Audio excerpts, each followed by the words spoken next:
So the story opens with a literal space rock yeeting itself from the heavens. Shiki, the tiny cinnamon roll of chaos, stares up at it while Metal Grandpa declares that it could be a dragon. Shiki, who is still very much in his era, side-eyes the claim like, "Sir, what the hell do you mean it's a dragon?" Robot Daddy immediately breaks the vibe by announcing that it's just a comet. But then, Metal Grandpa hits us with the plot twist. He straight up admits he might be lying. Shiki puffs his cheeks, calling Grandpa out for breaking his own "don't lie" rule, and also accuses him of being a misogynist for absolutely no reason other than Shiki's gremlin soul needing drama. Metal Grandpa, however, is like, who even knows if he's lying or not? Nobody's got hero-level eyesight to tell if that's a dragon or a comet anyway. Shiki, being a self-aware little protagonist, admits he can't even climb that high to check. Grandpa just shakes his head and hits Shiki with that old wise NPC energy, telling him he won't learn much if he keeps rotting in this dusty, dumb place. One day, he'll have to leave, explore many kingdoms, and make a bunch of fantastic friends.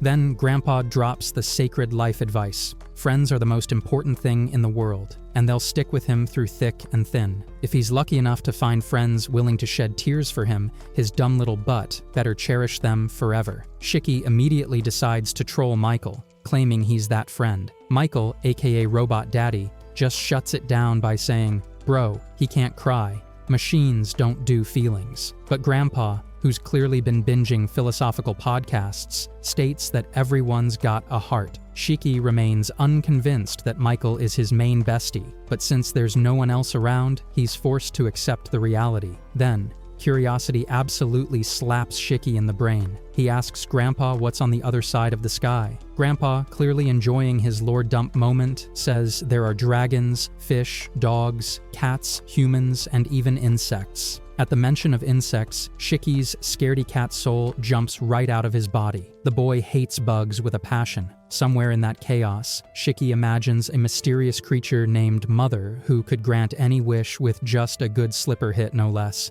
He even wonders if she'll grant his wish. Michael, forever nosy, asks what that wish might be, and Shiki smirks like an anime boy about to unlock a hidden power-up, saying he's gonna make a lot of friends. Cut to a vast sea, where the ugliest boat humanity has ever seen is chugging toward the Grand Bell Kingdom. Rebecca and her feline sidekick Cat finally hop off. Cat immediately judges the scenery, admitting it's way better than expected. They'd heard the place had fallen into decay, but nope. These local NPCs seem to be thriving in their discount fantasy setting. Rebecca is practically buzzing, because this means her mid-tier channel is about to blow up in views. She even shortened her skirt specifically for this content creator pilgrimage. The robot guards, who apparently moonlight as hype men, announce with extra sparkle that they finally got their first human guest in 100 years. The local bot crowd immediately swarms, trying to lure her to their shops like digital hawkers. Then Mayor Daddy rolls in, ready to hit her with the ultimate question: what exactly is her dream?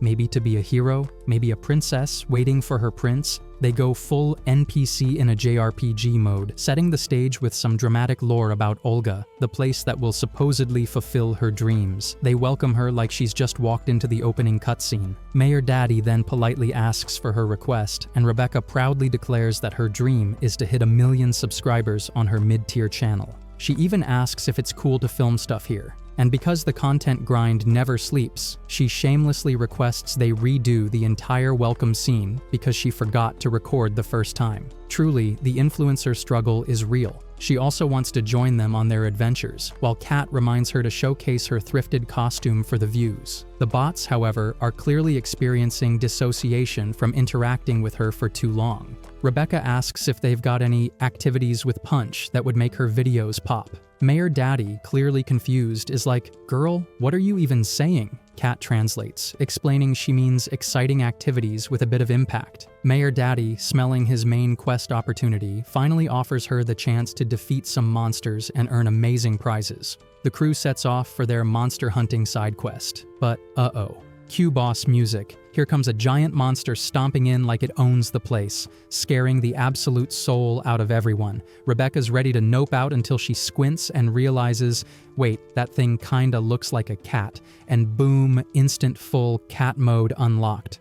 Hard eyes, serotonin boost, the whole package, but then the poor kitty just collapses on the ground like it skipped 5 too many meals, clearly malnourished. That's when they notice something on top of it. Oh no, it's Shiki, acting his little drama king heart out. Rebecca starts apologizing, but Shiki's already having his main character moment. Finally, a human. He practically caterpillars his way toward her, eyes wide, hands ready for chaos. He grabs her cheeks and her, watermelons, like he's paying rent there. Rebecca, offended on every level, serves him a righteous smack. Mister, what in the perverted anime protagonist hell is wrong with him? Shiki, dazed and knocked halfway into next week, mutters about how he thought there weren't any humans here at all. Kat takes one look and decides, yep, not exactly hero material either. Shiki explains he's the only human in the kingdom, but unfortunately the way he's positioned makes Rebecca immediately yell at him to stop peeking at her panties, adding another smack to his collection. Shiki, the final boss of perverts, hides his face under her skirt when he spots an insect, earning yet another hit. He flails, panicking about where the bug went. Kat assures him it's gone, but Shiki, in his 2 brain cell glory, is already distracted by the cat's presence. He wants to eat the cat now. The cat, absolutely done with this nonsense, sprints behind Rebecca's legs for safety. Shiki starts thinking, she's a woman and she has a cat. Bro is running full mental calculations like he's about to invent friendship for the first time. He grits his teeth, which only makes Rebecca more suspicious. He approaches, and Rebecca's silently begging him to chill and be a good boy. It looks like he might go for a slap, but no. He sticks his hand out and asks her to be his friend. The two of them freeze, shocked.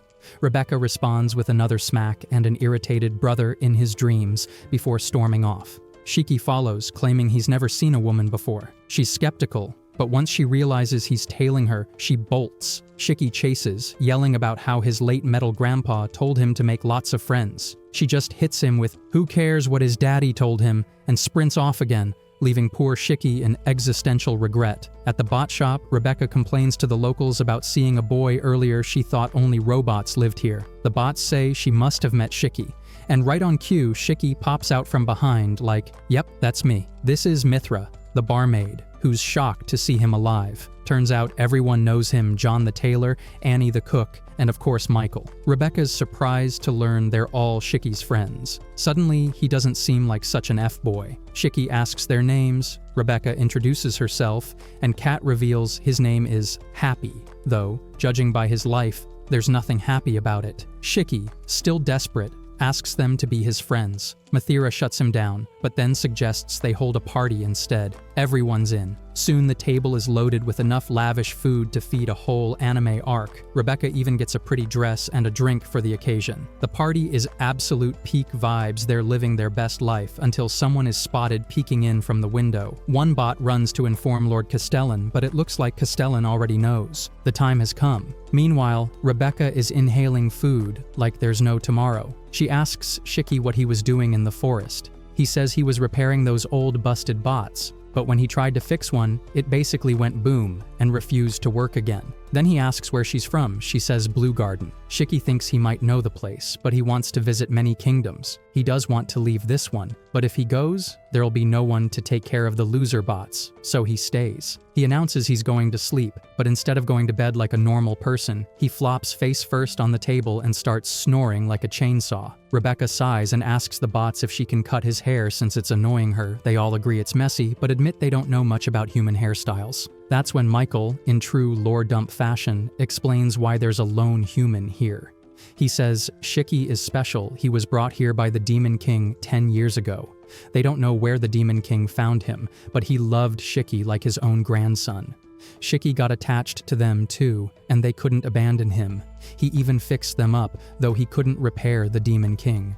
Rebecca finds the whole thing fascinating, and more importantly, she now has enough footage to blow up her channel. Outside, however, the bots are tweaking. Something is definitely wrong. Next morning, Shiki is in front of a mirror having a full identity crisis. His hair gone, his beautiful locks murdered. He's convinced they must have grown legs and run away overnight. He starts throwing a toddler-grade tantrum, running wild like a kid who just realized the ice cream truck left without him. Mid-meltdown, he hears commotion outside. Peeking over, he sees both Happy and Rebecca tied up like discount hostages in a budget action movie. He marches over, demanding to know what she's doing here, but Rebecca flips it right back. This is exactly what she should be asking him. Apparently she woke up tied up too. She asks him to untie her. Shiki's about to say okay when Lord Castellan steps in like the final boss, declaring nope, not happening. Shiki tries vouching for her, saying she's a good and cute baddie, but Castellan's not buying it. He says they've been waiting 100 years for someone to roll up on that ship, and now that she's here, they're gonna kill her and use her ride to get to the outer world. Rebecca scoffs. She's a guest here. Castellan glares and hits her with, "This is just what humans are who thinks robot are their little tools to serve them." He starts getting all gloomy, clearly spiraling into an existential crisis. Rebecca's mood dips too, but Shiki tries convincing the bots. Sadly, it's a lost cause. They've all decided humans are the enemy now. Even Shiki's closest bot bros aren't listening. Honestly, it's giving ChatGPT hates humans too vibes. Rebecca finally blurts out what we're all thinking: these bots are acting like crap. Could it be a virus? Castellan says yes, this virus has awakened their self-awareness. Shiki runs to Michael, but Michael's not here for his nonsense. Shiki insists he'll fix them all, but Castellan just laughs in his face, saying he doesn't even have the skills to repair bots. Shiki's like, excuse me? Who does he think's been repairing them all this time? And here comes the lore drop. Castellan reveals that it wasn't Shiki at all. The repairs were done by Granbell Castle's automatic repair system. Castellan keeps going, voice full of centuries-old trauma. There was a time when humans and bots lived together happily, like a married couple in their honeymoon phase. But then came the first storm, and the humans just dipped. Didn't even dispose of the bots, just left them rotting on this island for 100 years. Now that the human ship has arrived, they're gonna leave, and the time has come to strike back. Shiki yells at them to wait, reminding them he's also human, but Castellan throws back that the only reason he's still here is because he didn't have a ship. He's just some brat the Demon King brought in, and he should be grateful they even let him live. The bots all jump Shiki at once, wailing on him like an angry mom beating her spoiled son with a sandal. Shiki, desperate, looks at Michael and says he is his friend, right? But Michael, ice cold, says they can't be friends. Rebecca's eyes water. She tells them to stop. This is cruel. Shiki considers them friends. She shouts that it doesn't matter if someone is human or machine because they can be friends with anyone. Castellan orders her to shut it or he'll burn her alive right now. Rebecca freezes in a mini crisis. That's when Shiki's budget Jedi hand suddenly starts glowing. In one dramatic anime swing, he blasts all these friends backward in true main character flair. He says with ultimate heartbreak energy that it seems they aren't friends anymore, because if they were, that punch wouldn't have hurt. He thought they were just playing around, but clearly they weren't. Shiki, all fired up, decides it's time to show them the real power he inherited from the Demon King. He remembers what Grandpa told him. If someone sheds tears for him, he needs to protect them and fight for those tears. Rebecca, meanwhile, is still tied up like some budget anime heroine, watching her knight face off with the big bad. Castellan charges at him, but Shiki charges right back, knocking him backward. Castellan regains his balance, only for Shiki to leap onto the walls like he's auditioning for a Spider-Man reboot. The annoying mid-boss keeps throwing debris at him like an angry neighbor tossing trash over the fence. Happy unties Rebecca at the same time, and they both stop mid-breath. Shiki is literally walking on the walls. Rebecca recognizes it instantly, the Earth Gear, a power that reconfigures the body's ether flow like some hyper-precise machine. Castellan, fragile ego shattered, tries to dodge his own embarrassment by launching ice at Shiki, but Shiki, now on ultra dodge mode, avoids every hit. Rebecca's in awe, never thought she'd meet someone with the ether gear out here. Castellan still thinks he's got a chance, mocking Shiki for not having the guts to leave the island. Full strike session is now in play. Shiki lands a smooth, buttery gravity punch so clean it carves a crater in the ground. Just as Rebecca's about to get lost in the chaos, Shiki grabs her hand and suddenly they're floating. The bots are still yelling about killing the human, but Shiki just asks her where her ship is. She points. He adjusts the gravity north-northwest, and boom, they're floating into the sky. Bots are still chasing, but the duo makes it to the boat. Shiki tells her to leave. She's like, what about you? And like a true budget Shunin MC, he says he'll stay here, maybe die, while staring dramatically at his old friend Michael. Rebecca is having none of it. She grabs him by the collar and drags him in because, duh, they're friends. The aqua wing blasts off. Shiki thought it was just a ship, but apparently, this thing can do more. As they take off, Michael watches silently. Rebecca tells Shiki to look outside. Holy cosmic beauty, it's the Sakura cosmos. Rebecca's ship soars through outer space while Shiki's jaw drops. Then, a strange light. He wonders if it's a comet, but as they get closer, it's a giant golden dragon. Shiki is living his best life now, buzzing around in space. Cut back to Lord Castellan, wrecked on the ground. Flashback to the bots meeting, it turns out the whole rebellion was a setup. They did all this to send Shiki out into the world. Once they stopped working, he'd be left alone here, and he'd always say he'd fix them. Castellan thinks Shiki's done an amazing job all this time, keeping them going. The Demon King had assigned them to make sure Shiki eventually left because this boy, this budget Itachi, is going to save the world. One by one, the bots chuckle softly, glad they kept their promise. Michael, standing alone, looks almost guilty. If he'd known that having a heart could make him feel this lonely, he wouldn't have wanted one at all. Then, silence. All the bots officially shut down. On the ship, Shiki just stares out the window at Granbell Planet and starts crying. They were all his friends. Sure, they lost their marbles at the end, but still his friends. He shouts thanks to them for making sure he never had a single lonely day in his life. Then he gets an insane idea. Maybe if he broke this window, he could go back. But instead, he decides something even wilder no matter what. He's going to make 100 friends across this universe. Bro is on something at this point, and outer space just became his playground. Shiki is now on the ship, sitting there like a golden retriever who just discovered a new chew toy, while Rebecca is using her recording tape. She makes the boxes pop like she's opening loot crates, then introduces him to her and Happy's lame discount YouTuber channel. She starts explaining to him, all proud, that she's been grinding this gig for like 5 years recording videos, uploading them, and making that questionable influencer money. Apparently they're called B-Cubers, so basically intergalactic vloggers who visit a lot of places, make videos, and pray to the algorithm for views. She explains she actually came across Shiki and his bot friend during one of her environmentally gloomy adventures, which sounds like an indie art film but is just space trash diving. Shiki, being the eager chaos gremlin he is, immediately promises that he's going to make a lot of friends on every planet, like full Disney protagonist mode. Now, they're heading toward the Blue Garden, and Rebecca is planning to register him as an adventurer. She tells him to think of it like a passport to every planet, and Shiki's all in. He starts doing meow meow noises, because apparently he wants to be in their team so badly. Rebecca instantly smacks his ego down and says he can just be their bodyguard for now. She explains content creation gets dangerous, but luckily he's got some ether gear skills. And jokes aside, he did throw hands like a budget shonen MC earlier. Rebecca actually feels safe in his arms, but don't tell him that, or his head will explode. Happy then looks out and sees they're almost at the Blue Garden, the adventurer planet. Shiki sees it, and like a true country boy touching down in Times Square, starts yelling about all the massive buildings. Their first stop is the Adventurers Guild, Starlight. This is where Shiki will register as an adventurer and, in his words, start the adventure of a lifetime. Walking in, Shiki is absolutely losing his mind at the crowd, so many humans. This man is 2 seconds away from becoming a walking harassment charge because he plans to touch them. Rebecca, having already survived one traumatic introduction to his friendship style, tells him to chill. He notices she's wearing glasses now, and she tries to pass it off like she's going undercover. Famous influencer vibes, except, plot twist,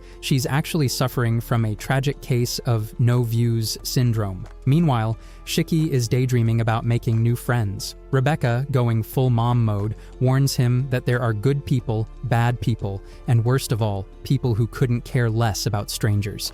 But this impatient dude has already started physically bothering a random bald man like it's a bonding ritual. Rebecca yanks him back, shouting for him to stop begging strangers to be his friend before he creeps the entire guild into extinction.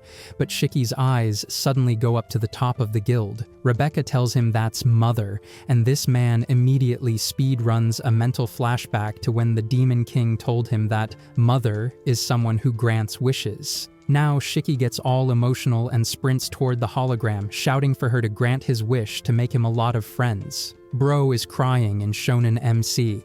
He even gets sentimental about wanting Michael and the others to be his friends again. Some newbie adventurers watch him and think, This guy has officially lost a screw.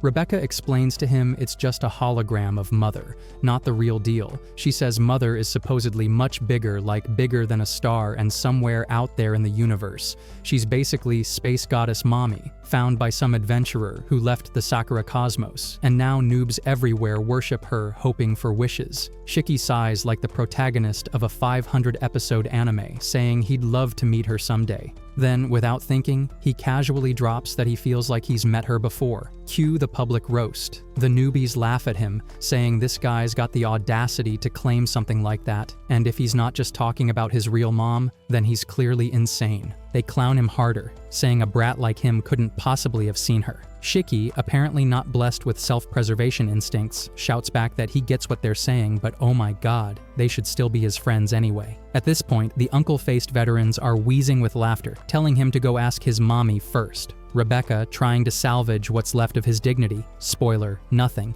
drags him away before he asks everyone in the building to be his friend. Rebecca drags Shiki outside, clearly about to lay down the common sense law. She tells him he can't just go around saying he's met Mother, especially when he hasn't even left the Grand Bell. Shiki, however, hits her with the classic delusional protagonist energy, insisting he did get that feeling. His dumb, friendship-deprived self still can't figure out why everyone laughed at him, or why they don't want to be his friends.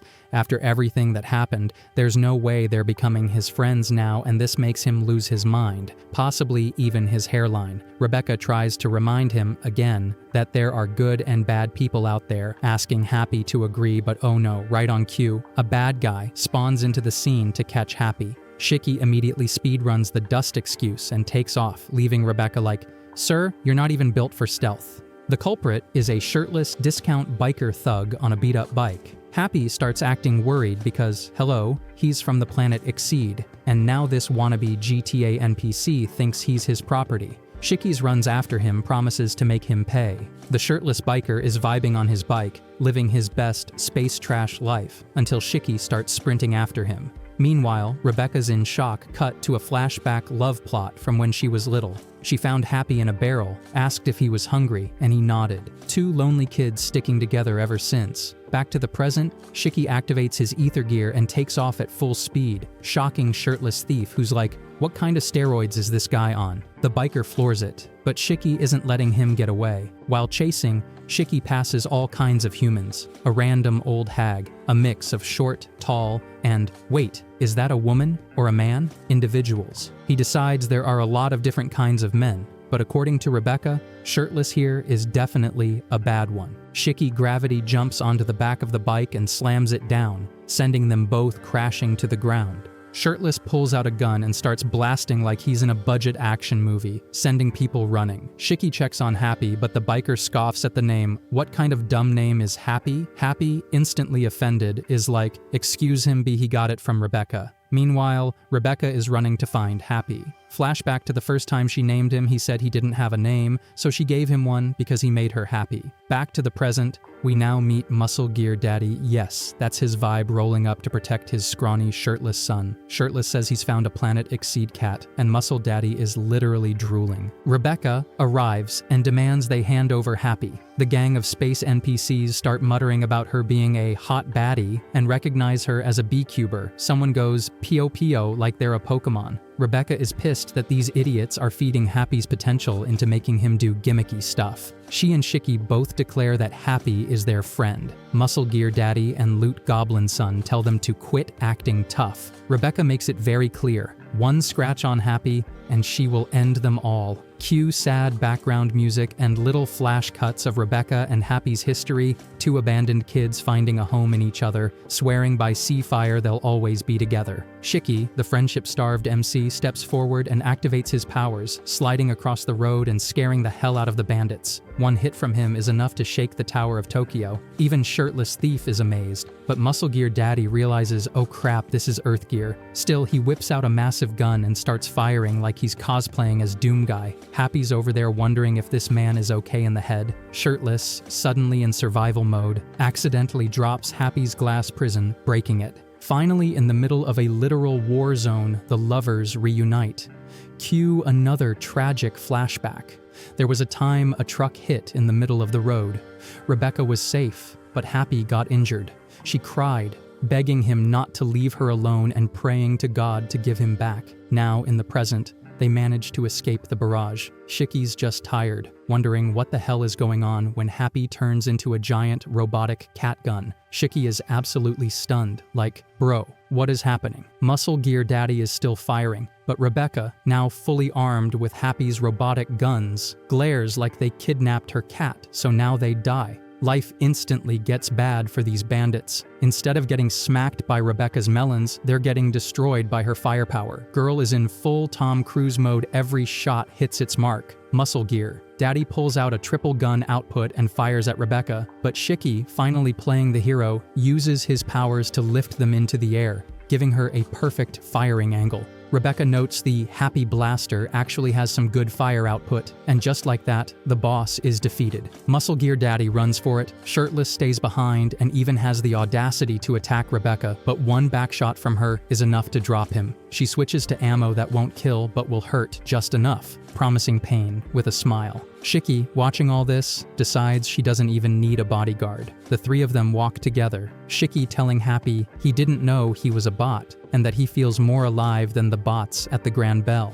Happy explains there are many bots like him, even human-looking ones. Rebecca explains Happy had an accident a long time ago, and he was turned into a bot, but to her, he's still Happy. Flashback again. After being rebuilt, Happy asked if she was afraid of him. She hugged him, crying, saying she could never be afraid of him. Shiki finally gets why she's so big on friendship between humans and bots. He starts thinking maybe he has a chance now, only to immediately get mocked. Life stays hard for him. They head to get him registered. Meanwhile, elsewhere, in some shady, mysterious spot, a sloppy-looking loyal dog is spilling the tea to Princess Elsie, the Demon King's grandson, or whatever, has left the Grand Bell and was seen in Blue Garden. Elsie gets up because the time has come to go there. Back at the registration office, Shiki is already on the verge of losing his entire mind over a small insect. Not a monster, not a deadly beast. No, a literal bug. Even Rebecca can't believe she's witnessing this meltdown. She's just standing there thinking, wow,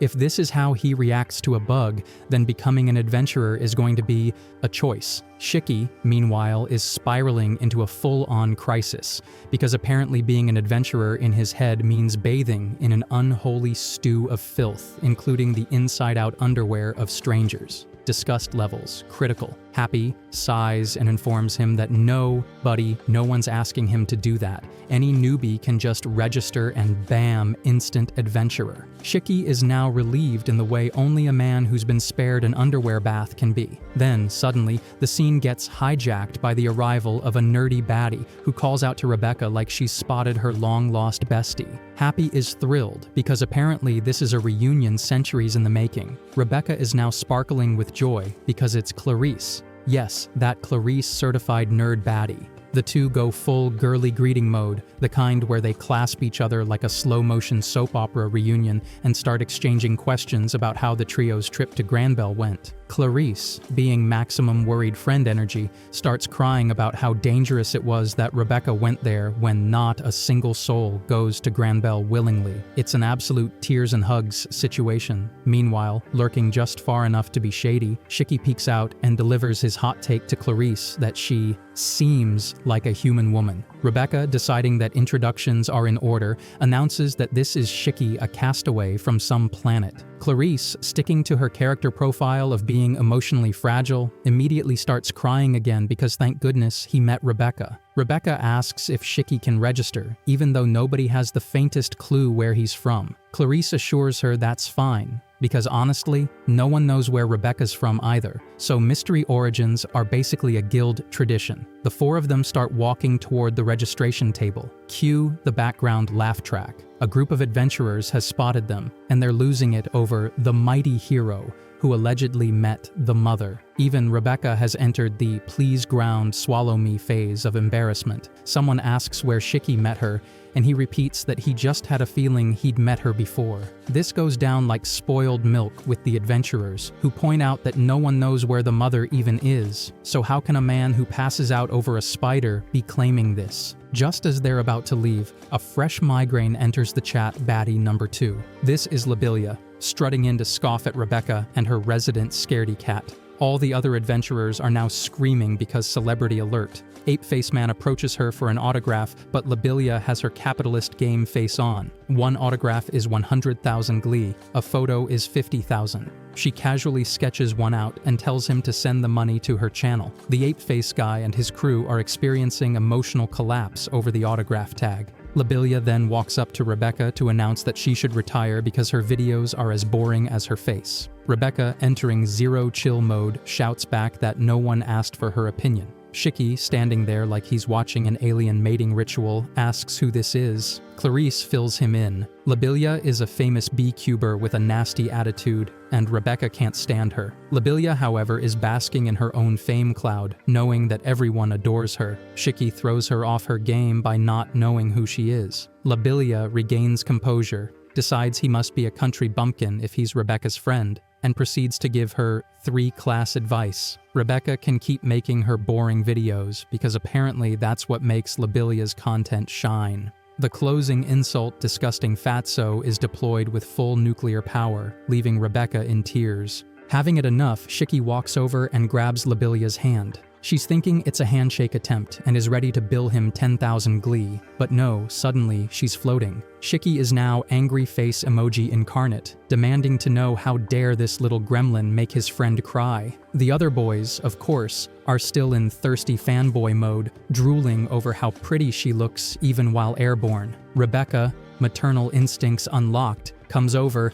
and declares it's time to go, while unaffectionately pulling Shiki like a embarrassed mom. Lobelia is left alone, realizing this killer-looking dude is Rebecca's friend, but ultimately doesn't care. She's already plotting how to use him as prime content fodder. Cut to restaurant scene. Some weak little bots are bringing food for Rebecca and Shiki. Shiki asks what these creatures are, and Rebecca explains they're Nicara very common, though Happy is still afraid of dogs, so apparently everyone has their issues. They dig in while Shiki sulks that this guild is nothing like he expected. He thought it would be one big family living together, but no, it's a corporate jungle where everyone's ready to eat each other alive. Even Rebecca doesn't know everyone here, and she also here is friends with Clarice, and he can think of it as a workplace where adventurers happen to get jobs. She whips out her phone and hands him his registration ID. This country lad is stunned that the card came out like a slice of cake. They explain it's ether tech, nothing compared to ether gear. Shiki, final boss of not caring, is completely unfazed. Since no one knows his home, they just put Shiki Granbell. Shiki then questions the class thing.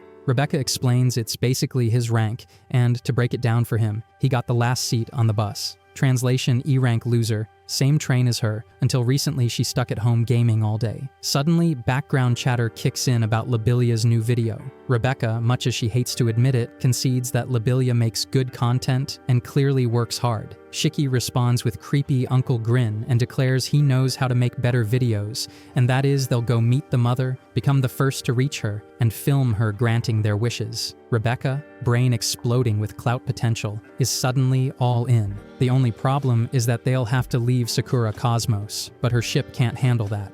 So Shiki bring the solution, which is to get a new ship.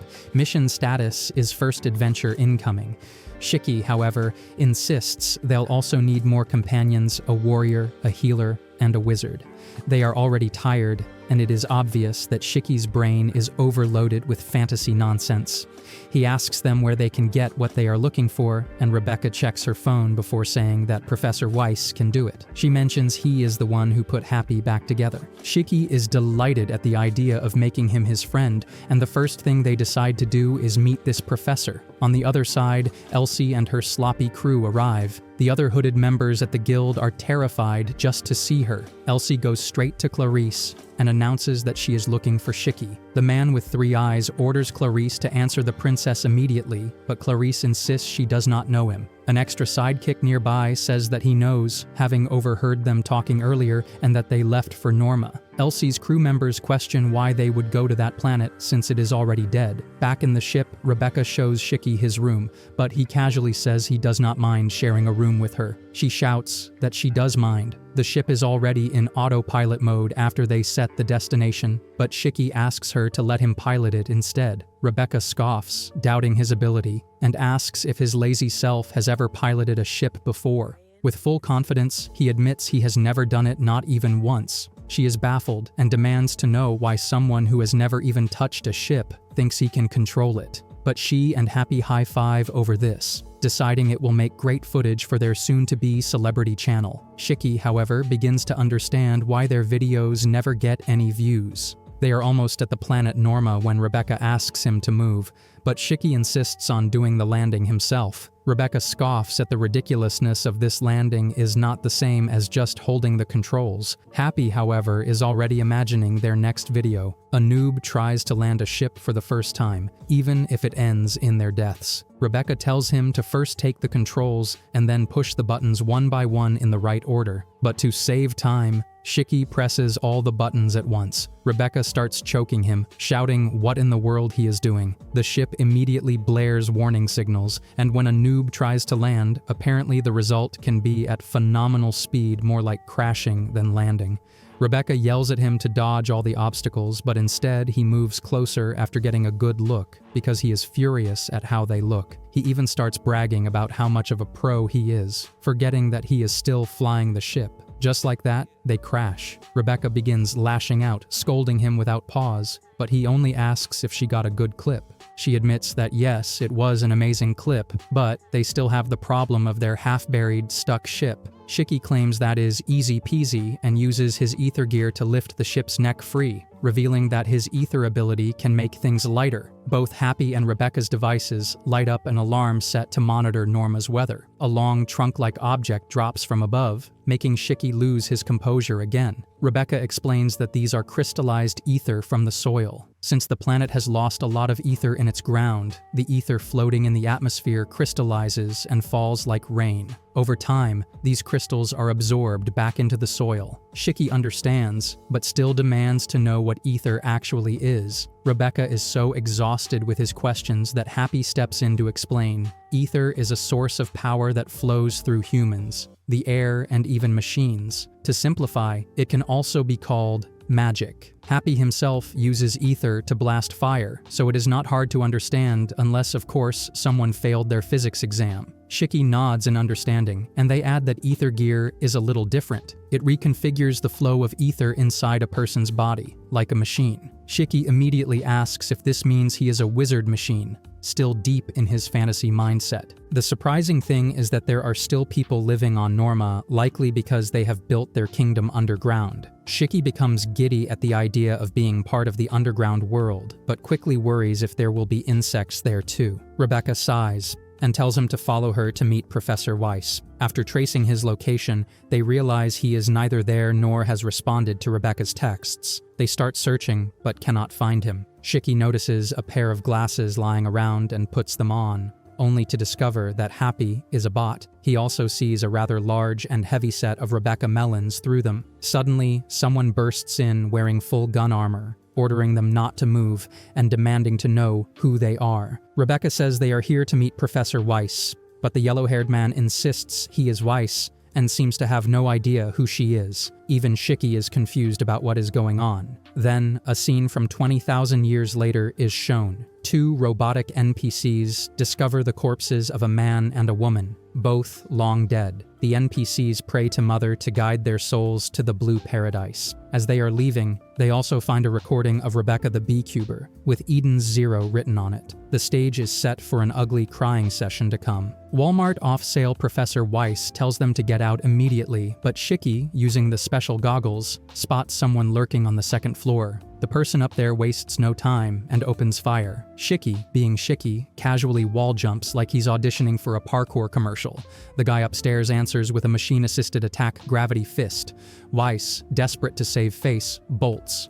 The trespasser sends Shiki a parting message. If they're working with Weiss, they should pass it on that Sibir the Mighty will never forgive traitors. Shiki just laughs because through the goggles, he's getting a full view of this man's very naked body. Zero shame, full roast session. Later, they're back in the shop. Shiki's vibing without a care, but Rebecca is low-key stressed that Professor Weiss is missing. Before they can dwell on it, some gorilla-level lunatic attacks them. Shiki asks what's going on. and Rebecca explains she took a picture of Professor Weiss earlier. Shiki takes a look and realizes it's the same guy they met, so the only reasonable explanation is that he made some kind of drug to look younger, and it might have wiped his memory. Rebecca's not convinced that's even possible. They try to get online for answers, but nope, no internet. When news finally pops up, it's about Shooting Starlight, an adventurers guild being built at Blue Garden. Rebecca points out this is ancient news from 50 years ago, but the weird thing is, it doesn't seem like old archives, they're seeing it fresh, in real time. While Rebecca and Happy try to convince Professor Weiss to come with them to Blue Garden, he turns them down, says the city is too bustling and insists he'll stay put. Then he drops another bomb. This planet is dying. That's when the puzzle clicks time travel. Happy confirms it's currently Cosmic Era X492, but the digital signals say it's actually X442. They're 500 years in the past, which means the guy they met earlier really is Professor Weiss, only younger, fresher, and in his prime main character in a rom-com era. Panic kicks in. How do they get back to their time? But priorities. Even in this crisis, streaming is still on the to-do list. Unfortunately, Gilst Wi-Fi is slower than their combined IQ on a bad day. Before they can figure things out, Sieber's gang shows up. Botox Sieber says if they're friends of Weiss who stole from him, then they're just as guilty. Rebecca realizes Professor Weiss is apparently Professor Thief in this timeline. Meanwhile, Weiss is off somewhere else, hugging a box like it's a long-lost lover, swearing he won't let Sieber have it. Botox Sieber demands to know where that scumbag is and calls them scumbags too. His guard tries to rein in his foul mouth. The loser crew is baffled that Botox Sieber is having a serious argument with a bird, but before they can even laugh about it, his loyal guard says they should attack. Rebecca tells Shiki they need to run. They can't just mess with the past like this. Shiki doesn't get the whole time paradox thing, but he agrees. Running sounds good. They take off, but Sieber's men spot them. Shiki grabs Rebecca's hand and fires up his ether gear. They soar into the air, dodging a hail of fire. Just when they think they've made it out, life drops them a tangerine in the form of a massive robot swinging in for a hit. Shiki swerves, powers up, and nails the robot with his deluxe ether gear fist. Once it's scrap metal, they keep running until they duck into a bar.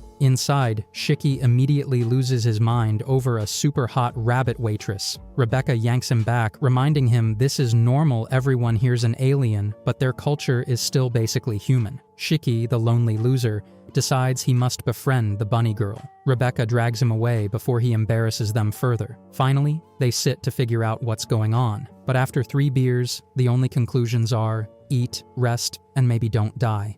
Rebecca recalls a hideout Professor Weiss once mentioned. She's not sure if they'll find him there, but luck's on their side. Weiss is sitting right next to her. He's already annoyed, demanding to know what the hell they're doing here. Rebecca begs him to hear her out. After listening, she shows him the photo of them together. Weiss loses it, not because of the time travel theory, but because he's horrified at his own receding hairline. Bro's priorities are solidly in the vanity first, survival later category. Even if he's not totally buying their story, there's one thing he does believe. They are not with Botox Sieber. Rebecca asks him to help them go back. Weiss sighs, saying that he is not a professor, carrying a soap opera vibe. They start to ask him to just become one, like he can simply buy the title from Walmart. Shiki, the almighty, begins to give him a lecture that if he stole something from those guys, he should not have done it, and he can come to Granbell with them and get a job there if he wants. In any case, Weiss scoffs at them, saying that it is not their business and they had better stay out of it and leave quietly. But like monsters, they want to leave but do not know how to. Weiss, not giving a damn,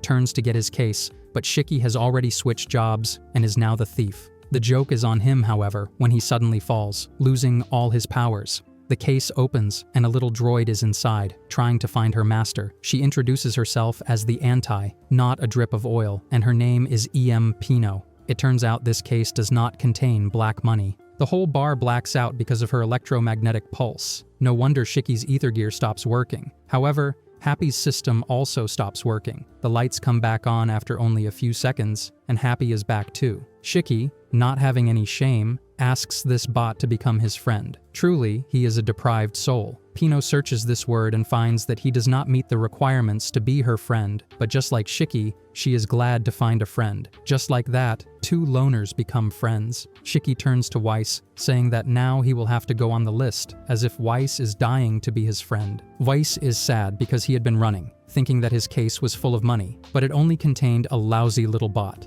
Pino tells him she was made for and belongs to her master, which is why she is priceless. She woke up thinking it was her master's voice she heard. Weiss asks if she is talking about Sibir. This name suddenly makes her think, and the network in her eyes begins to load. She trembles while her damaged memory processes. She believes Sibir is her new master, and all his orders must be obeyed. At this rate, she seems insane. She is too frightened to even think about disobeying Sibir. Her eyes water, but she still says his orders must be obeyed no matter what. She checks the schedule and starts to run while Shiki tries to stop her. Like a dramatic 90s Hollywood movie, Pino runs to commence transit to the destination, more like a toxic ex leaving, with Shiki left dumbfounded. Weiss begins to suspect that Sibir might be trying to use Pino to make money through her EMP, more like hacking digital currency. This gives Weiss an even greater reason to steal Pino from him. Indeed, he is a great scuzzball with no doubt about it. Weiss starts to run after Pino, thinking his good days are about to return. Rebecca wonders if this is the same Weiss who used to tell them that no matter how poor they were,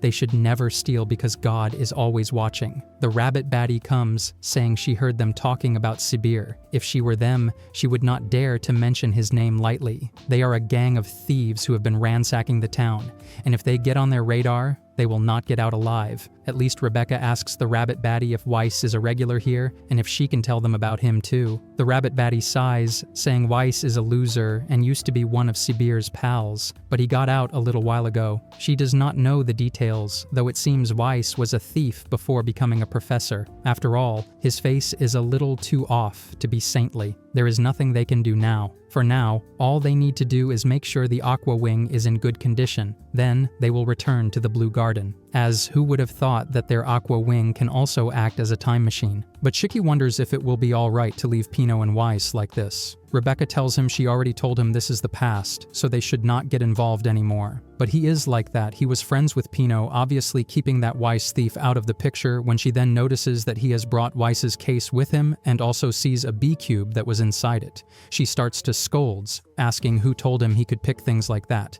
He says, of course, he switched roles with the thief. As she tries to take the B-cube from him, a video starts playing. In this video, Sibir is trying to harass Pino by asking her to dance. She tells him she is not programmed for that. He says that if she cannot do that, she does not need legs, and he removes her legs, laughing while she cries. She restores her system to normal levels. He then asks her who her master is, saying it is him from now on, and orders her to delete all her previous memories. She begs him not to, saying they are her precious memories, asking him not to do this to her. Sibir orders his minion to proceed and wipe all her memories. Rebecca, watching this, trembles, thinking this is super cruel. Shiki begins to lose his temper. Pino is all crying for losing all her memories and her leg. She desperately wants to go back to her real master. Shiki declares that he is going to take her to her real master. He asks Rebecca not to stop him because he does not care if it is the past. His friend is crying. Rebecca does not plan to stop him either. She checks the documents of Pino, and there she notices she don't know what actually happened, but it seems to her that Pino is from the future and came here just like them. And if Sibir is Pino to commit crimes, then this is no time to avoid getting involved because he is already trying to mess with the past, so they need to stop him from using Pino for evil. Shiki grits his teeth, wanting Pino to just wait for them a little. Sibir, in full budget supervillain mode, asks Pino if she knows what she was made for. Pino sadly nods, because yes, apparently she does, and it's not exactly a Disney princess destiny. Daddy Sibir is now ready to make this city his. On the other side of the scene, Weiss is eavesdropping like a nosy neighbor peeking over a fence, listening to the whole conversation. Sibir picks Pino and orders her to set his evil plan in motion. Weiss is fuming because apparently no one told him Sibir had the sheer titanium-plated balls to try something like this. Meanwhile, the Lonely Loser crew is on their way after getting intel from Rabbit Mommy about Sibir's hideout. Shiki wants to drive, because of course he does, but it turns out his navigation skills are about as good as his bug tolerance. Happy asks Rebecca if she's got an actual plan or if she's just winging it. Rebecca's plan is pure Walmart clearance bin logic. Let Shiki kick everyone's butt and trust his power blindly. Shiki swears he won't make them regret trusting him, which is rich considering he just crashed the ship ride. They head out to save Pino. Back at villain headquarters, Sibir is cosplaying Thanos and announces that before anything else, he needs to punish Pino for running away. Pino, in her polite android way, says it's more accurate to say she was stolen. The finger pointing naturally lands on Mr. Weiss. But Sibir, in half-god, half-petty mode, decides to get her other leg too, so she won't escape again. Weiss is doing his absolute best to keep both his mouth and his hands to himself. But just as Sibir is about to snatch Pino, bonk smooth rock to the head, smooth like butter. Who threw it? None other than stinky traitor Weiss himself. He sniffs that he stole Pino, so now she's his, because he's figured out she's basically a walking ATM, and he wants the profits. Things get messier when the Lonely Loser crew bursts in. Shiki jumps down, activates his ether gear, and goes full mechanical magnet mode before switching to Goku cosplay and punching everyone one by one with his gravity fist. Even Weiss bails on his fat-ass robot bike, but oops, he forgets to kick Happy off. Now Happy's just joyriding with the enemy. Before Rebecca and Shiki can even decide how to feel about this, Sibir squishes them under metal panels. Shiki rescues Rebecca from being turned into a pancake. Sibir, still on his oversized Roomba, orders the Foot Brothers to grab Rebecca, or whatever her name is. Rebecca is laser-focused on getting Shiki out of there. The Foot Brothers, meanwhile, put on a show that screams budget circus act, more creeper than fighter. Rebecca could not care less. Father-laying mastermind of nothing decides Rebecca deserves punishment and unleashes the ultimate axe kick. Sibir is still chasing Weiss on his fat-ass night gear. Happy the critic notes that this outdated contraption is embarrassing, at least from where he came from. Pino, in tears, insists she has to do her job. Happy assures her they'll help her escape, but Pino's crying like there's a secret nobody's talking about. Cut to the other side of the mess, where Shiki wakes up in a garbage pit. He immediately starts losing it because bug sighting. He also spots a robot who looks just like Michael, goes full teary-nosed, and shakes him like that'll help. Surprise that robot, not Michael, it's Johnny. Turns out Shiki has just mistaken him for Michael because mass-produced bots tend to look the same. There are a lot of broken robots here and no one fixes them because welcome to the junkyard. Shiki tells Johnny he's going to fix him, but spoiler, actually he cannot. Just like Castellan said, Shiki is only playing mechanic. Now flustered, he vows to fix him no matter what. Johnny, touched, calls him a kind human and explains they're all Sibir's toys discarded when he's bored. This bot used to think all humans were like Sibir, but he's glad the last one he'll meet is Shiki. Back in Hostageville, Pino tells Stingy Weiss that if she doesn't follow Sibir's orders, he'll harm other androids. Sibir's fat-ass robot fires, knocking Weiss and two bots down. Meanwhile, the Foot Brothers are back at it, trying to stomp Rebecca into the floor, but she dodges every attack like she's in a quick-time event she actually paid attention to. Rebecca, moving to grab a weapon, quickly reaches for her blaster, but in this absurd scene, it becomes clear she won't even need to fire, because these two clowns, Britter and Mo, are already tripping over themselves at the mere sight of her flawless legs. They're practically groveling, begging her to indulge their ridiculous toe fetish. The sheer audacity of it makes her blood boil. She shoots up from her spot, fury radiating, and starts blasting at these perverts. Yet, like the creeps they are, they dodge every single bullet not out of skill, but just so they can keep their eyes locked on her legs. And just as their grubby hands are about to make contact, the junkyard comes alive with a blur of motion. Out bursts the gravity freak himself, Shiki, moving with wild, unpredictable steps before spinning into a full windmill attack that smashes straight into the creeps.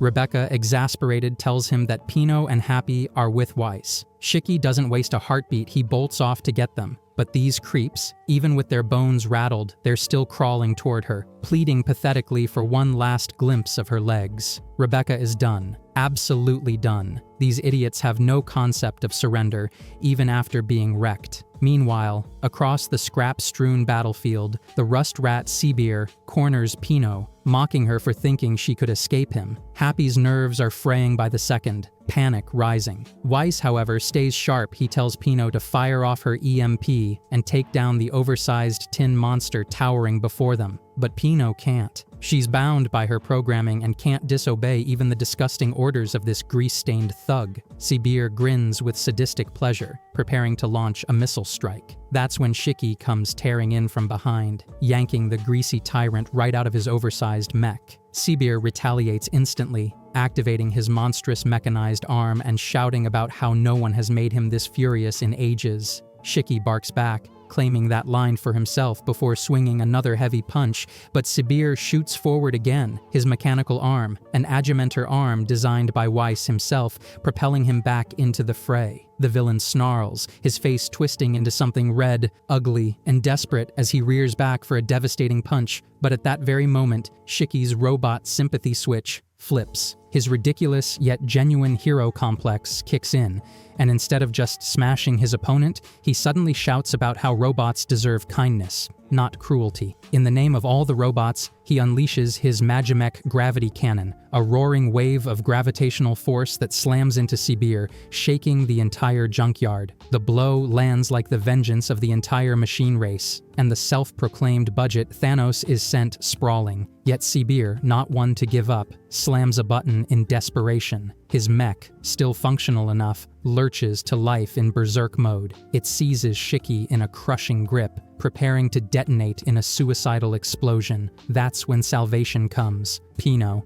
gathering her courage, dashes in and triggers her EMP. A wave of static ripples through the air, and every single robot in range, including the berserk mech, goes limp, collapsing like dead weight to the ground. Sibir's rage boils over as he screams at Pino, ordering her to jump to him like some toy he owns. But Pino stands her ground. Voice cold, she is alive, not his plaything. Weiss storms in from behind, fury radiating from him. Thanks to the EMP, Sibir's gun is silent, leaving him wide open. Weiss hefts a massive slab of metal and smashes it down, crushing Sibir's prized, mechanized arm without a shred of mercy. Rebecca arrives there too, scooping Happy into her arms. The little guy flickers back to life, his systems rebooting. Everyone's relief is palpable. Pino is then approached by Shiki, who greets her with a bright grin, glad she's safe.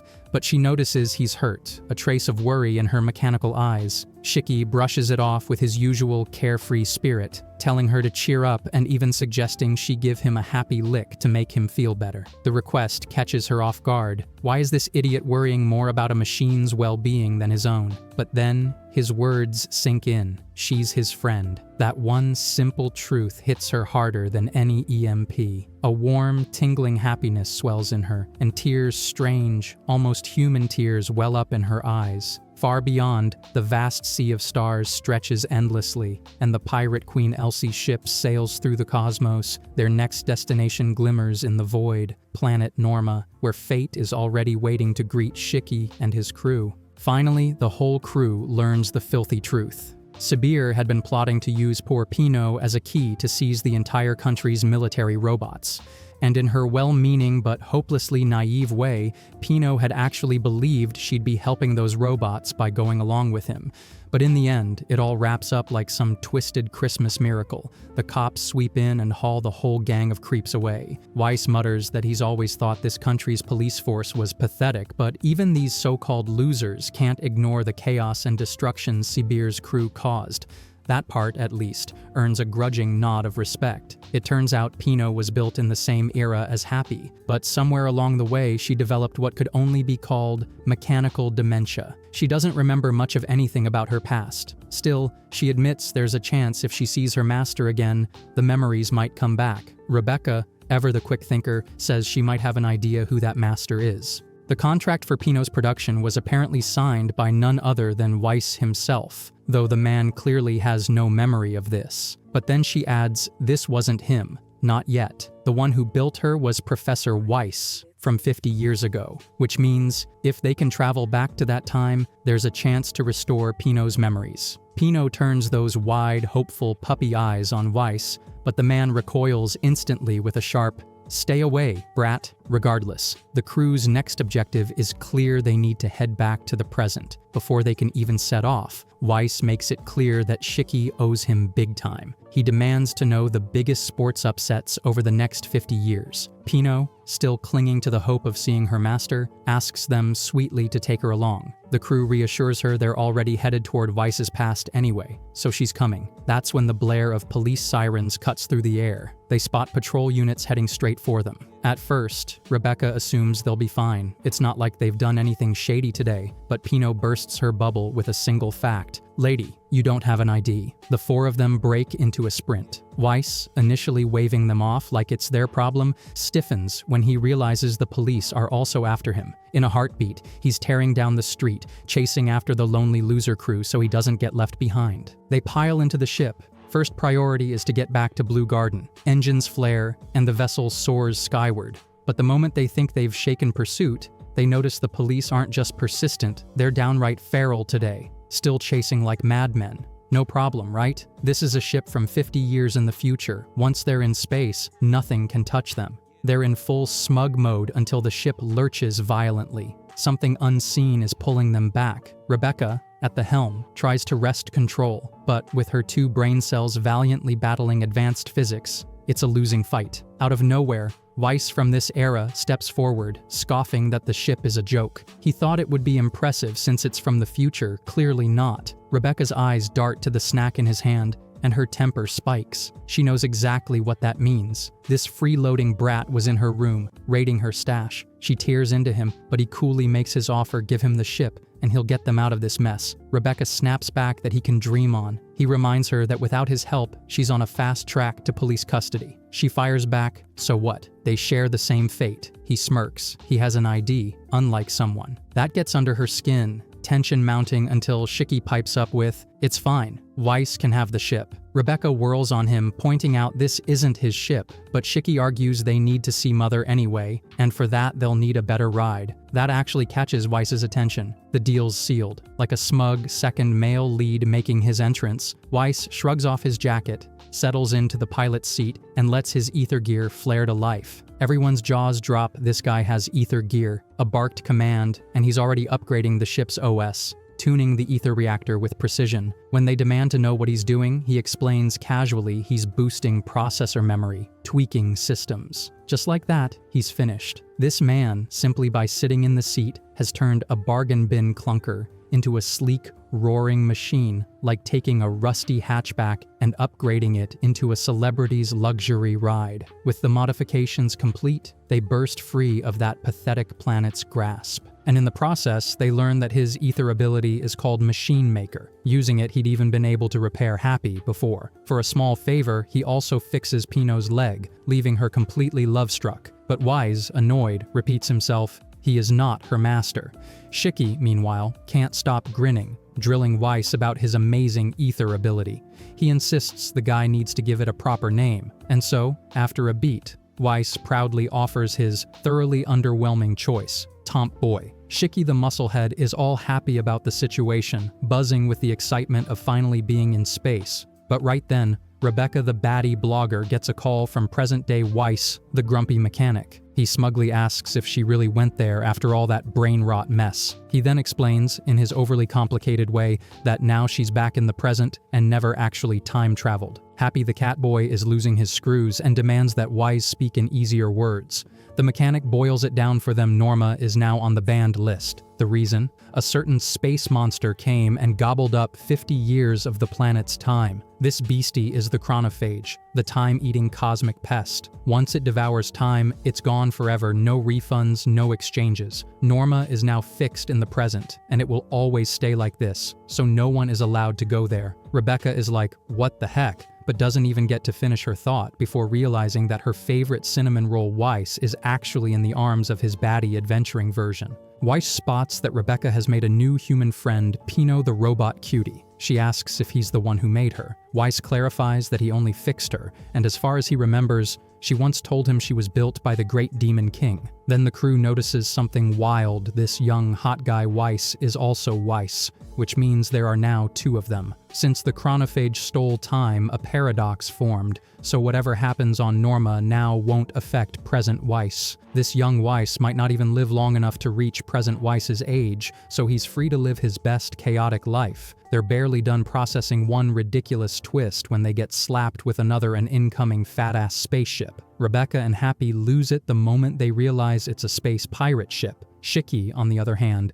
is acting like a kid on a roller coaster, thrilled while everyone else panics. The massive ship captures them in one swoop. Elsie Crimson, the queen of over-the-top pirate drip, is delighted she's finally caught Shiki. When Rebecca gets a good look at the pirate flag, she notices they're dressed pirates, the infamous crew ruling over the 7 cosmic seas. Elsie's flashy presence just makes Shiki's excitement skyrocket. Weiss is trying his best to keep calm, but ends up regretting jumping in with them. The whole squad starts ugly crying over the fact they've been caught by an old, supposedly dead ship. Dragged aboard, they're greeted by Elsie herself, who declares she's the captain and will personally commend them for escaping that planet. That fluffy cloud-like debris they saw earlier, it's the remains of a world eaten by the chronophage. Escaping from that means the pilot is top tier, which makes Weiss puff out his chest in pride. But he's humbled in the next breath when Elsie says that getting caught by her means they're actually quite incompetent. Shiki, being the eternal himbo hero, asks what she wants. Elsie, half serious and half mocking, says she wants plunder, food, sleep, and more plunder. Rebecca gets urinal-level quiet from the sheer absurdity. Elsie then casually announces she'll be taking them to the Gilst market to sell them like eggs. Weiss mutters about it being a pleasure district, but Happy drops the history bomb, 50 years ago maybe. Now it's just a hive of scum, villainy, murder, and every other bad thing you can imagine. Oh, and there's also some eccentric old uncle who apparently loves kids, especially baddie blogger Rebecca. Weiss's pretty boy pirate version tries to convince Elsie to let him join her crew, bragging that he's great at modifying equipment and can make her ship stronger. Shiki is floored at the betrayal, but Weiss just shrugs, claiming he doesn't remember being friends with them anyway. Rebecca drifts into her own mental nightmare about being stuck walking with that creepy old man and his obsession with making 10 million views off her naked form. Shiki still plans to steal a ship, but Pino reminds him they're already captured. Shiki grumbles that it's all because of some lousy professor. Elsie tries to silence them, but Shiki suddenly gets his big himbo genius idea that they will also plunder Elsie's ship since they need one anyway. And since she captured them first, he considers it canceling their debt. Elsie grins and tells him to come to the second floor, turn left, and go straight to find her. Shiki gets all hyped for the dumb plan, while Rebecca reluctantly admits it might work, but then remembers this is Elsie they're talking about. Weiss pulls out his gun, but his plan is far from noble. He's thinking of taking Elsie prisoner and then going full 19+ drama. Shiki sprints off to find Elsie, but runs into something downright disgusting space pirates that are neither human nor normal. These slimy freaks lash at him with gooey hands, but Ether Gear Himbo mode is unbeatable. A full-blown cinematic fight scene plays out as Shiki mops the floor with these slime goons. Meanwhile, Rebecca is being held up by the slime, which actually makes her look pretty decent. Weiss, sleazy as ever, mutters that this would make a great photo maybe if it were a bit more revealing. Happy, fed up, transforms into his ether-powered gun form, letting Rebecca spin like a deadly Beyblade to wipe out the slime squad. Pino loses all her screws from the chaos, but at least she's safe. Weiss calls for Rebecca to rescue him next, but she flips the situation with an Uno reverse. Maybe lifting his shirt will get her some views instead. Weiss starts crying, confessing he's a total scumbag. Shiki finally reaches the door and steps inside, calling for the red-haired beauty. But when the figure turns, it's not his baddie adventurer. It's Elsie Crimson herself, smiling like the cat who caught the canary. So apparently, this red-haired baddie isn't even human. Elsie already knows that Shiki's power is something he inherited from the great demon king. So she decides to be all extra and asks him to show her what he's got. Shiki's like, bruh, what even is she on about? But before he can process, Homegirl's already swinging at him with these massive octopus hands. Turns out, the baddie isn't just strong, she's got speed too, and she's literally handing him the L, spanking him around like she's speedrunning a boss fight. Shiki tries to counter with his Magimech gravity attack, but, spoiler alert, It's a flop. This is not the first time either. Back in the day, when baby Shiki was getting training from the Demon King, he used to try so hard to take him down, launching himself with his tiny 3-foot-tall body, thinking he could actually land a hit. Demon Grandpa, of course, was just like, he needs to practice those gravity moves or go touch grass. Fast forward to now, and Shiki's pulling out those same gravity moves. But joke's on him, he's still getting mopped across the floor. Even in the past, the Demon King never let him win, no matter how many times he used those moves. And Demon Grandpa's whole vibe was always, strength isn't something that drops out of the sky on a random Tuesday. You grind for it. Shiki would often ask if he could ever be like him, and the Demon King would hit him with the motivational talk. Evil or power only grows if you've got the determination to push for it. And baby Shiki, of course, was like, bet he will do it. So now, present time, confidence stacked higher than a mountain, Shiki actually lands his first punch on Elsie. Then he's like, okay, but what's her deal? Elsie flexes her rep, she's the one who even surpassed the Demon King. She turns the question back on him, wanting to know what he is and what he's after.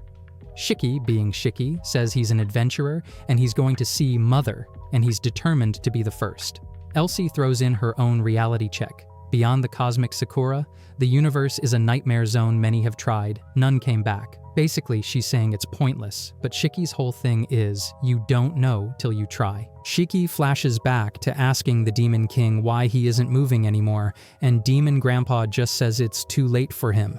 Shiki refuses to accept that, tearing up like, he hasn't even taught me the gravity comet yet. How can he peace out like this? Back to the present, Shiki's fired up, ready to give Elsie a serious hit. Meanwhile, across the galaxy, the Space Patrol finally locks onto Elsie's location. Enter silver-hair pretty boy, who's with the Interstellar Union and swears he's gonna capture Elsie. His crew's like, he sounds like he is in love, but he's way too determined for that slander. Then the nerd on the team notices an abnormal ether reading from Elsie's ship. Turns out, it's not just Elsie on board, the readings are spiking in combat variants. Cut back, Shiki's practically turning Elsie into chopped meat. She reminds him that even the Demon King who ruled this place once wanted to meet Mother. That actually makes Shiki low-key happy. But then the ether readings keep going up and up, so unstable they can't even be verified. It's pure Demon King energy. Shiki goes almost ether berserk, yelling internally that he's going to meet Mother no matter what. He's hyped because this is something not even his grandpa managed. The readings get wild, and Shiki launches at Elsie, moving so fast it's like he's falling through the floors. He's thinking Grandpa didn't reach this dream, so now he is going to do it for him. Then he finally drops his Magimech comet attack. From the sidelines, Lonely Crew sees the aftermath. There's literally a hole in the ship from the attack. It closes up, but now Shiki's shirtless because apparently gravity moves just rip your clothes to shreds. Elsie's fake body starts to melt and turns into this weird slime thing. Then the real Elsie pops up on the screen, revealing that the one Shiki fought was just a parasite mimicking her. She explains the parasite can mimic humans using leftover DNA, and the ship's basically been infested. Shiki is beyond pissed that she let him fight something that compromised her own ship. Elsie's like, this is what he is seriously complaining about right now, and asks him to chill, calling him partner. Then she drops the bomb she's giving them the ship. In her words, Shiki's defeated her imposters, so she's keeping her promise. In reality, she was already planning to hand it over, but that would have been boring. She wanted to test his actual capabilities first. Then she reveals that the ship actually belonged to the Demon King himself. He once took it beyond the cosmic Sakura to try and meet Mother. He never made it, but along the way, he found Shiki, and that's when it clicks. Shiki wasn't born on Granbell. Kind of obvious, really, since Granbell only had bots. Demon Grandpa's life was already running out by then, so instead of continuing his search for Mother, Demon Grandpa had turned around and gone back to Granbell just to raise Shiki. Cue emotional damage for Pino, who's looking super downcast after finding out her master is no longer alive. Elsie, though, admits it wasn't just any random favor she owed the Demon King, it was way deeper than that. The man was basically her benefactor, and he's the one who told her to give this ship to Shiki. Weiss is hyped, acting like the ship was handed to him personally, but Shiki's all, nah fam, they can't just snatch it from her like that, she's a good kid now. Elsie, on the other hand, isn't even bothered. To her, this one ship is nothing compared to her massive fleet. Like, homegirl's got cruise liner-sized warships on standby. Then, Princess Mini Assistant pops in to announce that the Interstellar Union Army has locked onto their location. Looks like they've officially overstayed their welcome. The Union Army is already within firing range, and true to their Hammer of Justice branding, they open fire. Elsie casually calls her crew and tells them those were just warning shots, so they'd better raise the shields before the next volley. She orders the Lonely Loser crew to escape while they stall for time, promising they'll slip away after putting on a little show. They're used to this drill and have never been caught before. But yeah, she does warn Shiki's crew that if they stick around, a few of them might get hurt. She tells Shiki to take his people and bounce, and to stay out of her business from now on since her debt to the Demon King is officially cleared. Shiki being Shiki brings up the friendship clause, pointing out that since she was his grandpa's friend, they're friends too. Elsie actually pauses at that one, smiles, and admits the more she thinks about it, the more she remembers something Demon Grandpa once told her. Those who reach Mother are reborn. By now, the Union Army's shots are actually damaging the ship, but Elsie says they won't fire again until Shiki's crew makes a run for it. Weiss finally pulls the lever, and they bounce. The Union Army realizes Elsie deliberately let that ship escape. Justice not the concept, the guy is not having a good time about it. Elsie, though, just laughs it off, saying it's not going to be easy for him to catch her not in this universe. Then, with a single click, Shiki's ship jumps somewhere else entirely. Cue Weiss and Shiki screaming like kids at an amusement park over how freaking amazing this whole universe-jumping thing is. Happy's low-key concerned about Elsie and her fleet, while Rebecca checks their location and sees they're close to the Blue Garden. Weiss is loving the ride, but points out he should be back on his boring, broke, normal planet. Shiki stands there grinning, thinking how much he'd love to see Elsie again in that ship. Somewhere on board, a locker hisses open, revealing a robot inside. The crew's main concern now? How they're going to get into the Blue Garden without getting flagged for cruising around in a pirate ship. The plan is to take the baby Aqua ship once they get close to the planet.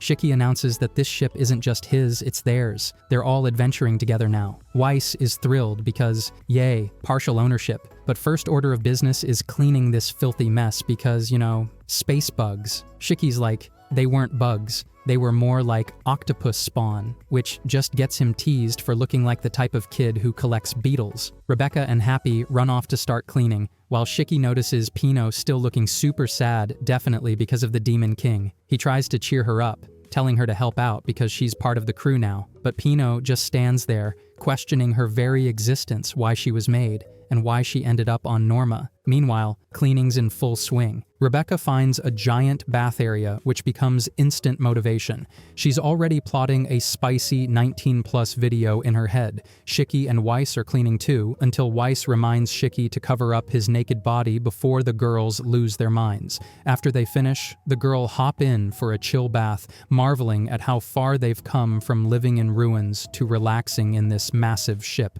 Rebecca notices the bathwater activates her ether energy. She gets so hyped she raises her hand and accidentally punches a hole in the ship. Space vacuum moment. Then she falls back into the bath like, what just happened? Elsewhere, Shiki reappears wearing clothes he found in one of the rooms. Turns out, all the freeloaders raided the storage and got new outfits. Rebecca, still dripping bathwater, asks how she can learn ether like they did. Weiss tells her it'll take years, but Shiki brags he mastered it in just a month. Cue Weiss seething in pure "don't test me" energy. Pino then points out that one room seems different from the rest. It looks like it belonged to the Demon King. Shiki walks over, sits in the captain's seat, and promises his grandfather he'll take this ship to Mother. The moment he sits down, Protocol A7 activates. Transmission complete, the gates open, and someone new steps in calling him Great Demon King.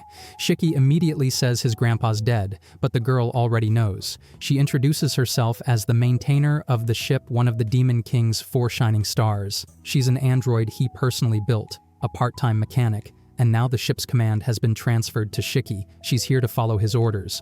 Weiss, never missing a roast opportunity, points out that if she's here to maintain the ship, she's done a lousy job. She actually agrees, but reassures them nothing will be a problem anymore. Then she activates her transformation spell, Black Wings unfolding, as she proudly declares the interstellar warship Eden 0. The interstellar ship Eden's 0 totally gives off bad guy vibes. It has gone from being a pirate ship to the Demon King's ship just like that. The green-haired girl says she's been waiting for the Demon King all along, but Shiki tells the bald bald guy that he's not the demon king his grandpa was. The green-haired baddie doesn't even flinch. She tells him he's the new demon king and that the king of the Eden's Zero has finally returned. She explains to him that the Eden's Zero has regained its true form, but it hasn't fully unlocked its true power yet. She knows he's planning to depart to meet Mother because she can literally hear every conversation happening inside the ship. Yeah, super creepy. But she manages and operates the ship with her powers, so it's almost like she's a part of it. The Demon King actually created 4 shops with her, and if they manage to gather the other 3, they'll be able to unleash Eden's Zero's true power. Otherwise, breaking past Dragonfall is going to be hell-tier difficulty. Dragonfall marks the border between the cosmic Sakura and outer space, a sector swarming with dragons. She's heard small ships get eaten instantly there. Shiki is already geeking out, thinking it must be insanely awesome, but Happy reminds him it's super dangerous. Even a baby dragon could one-shot their ship.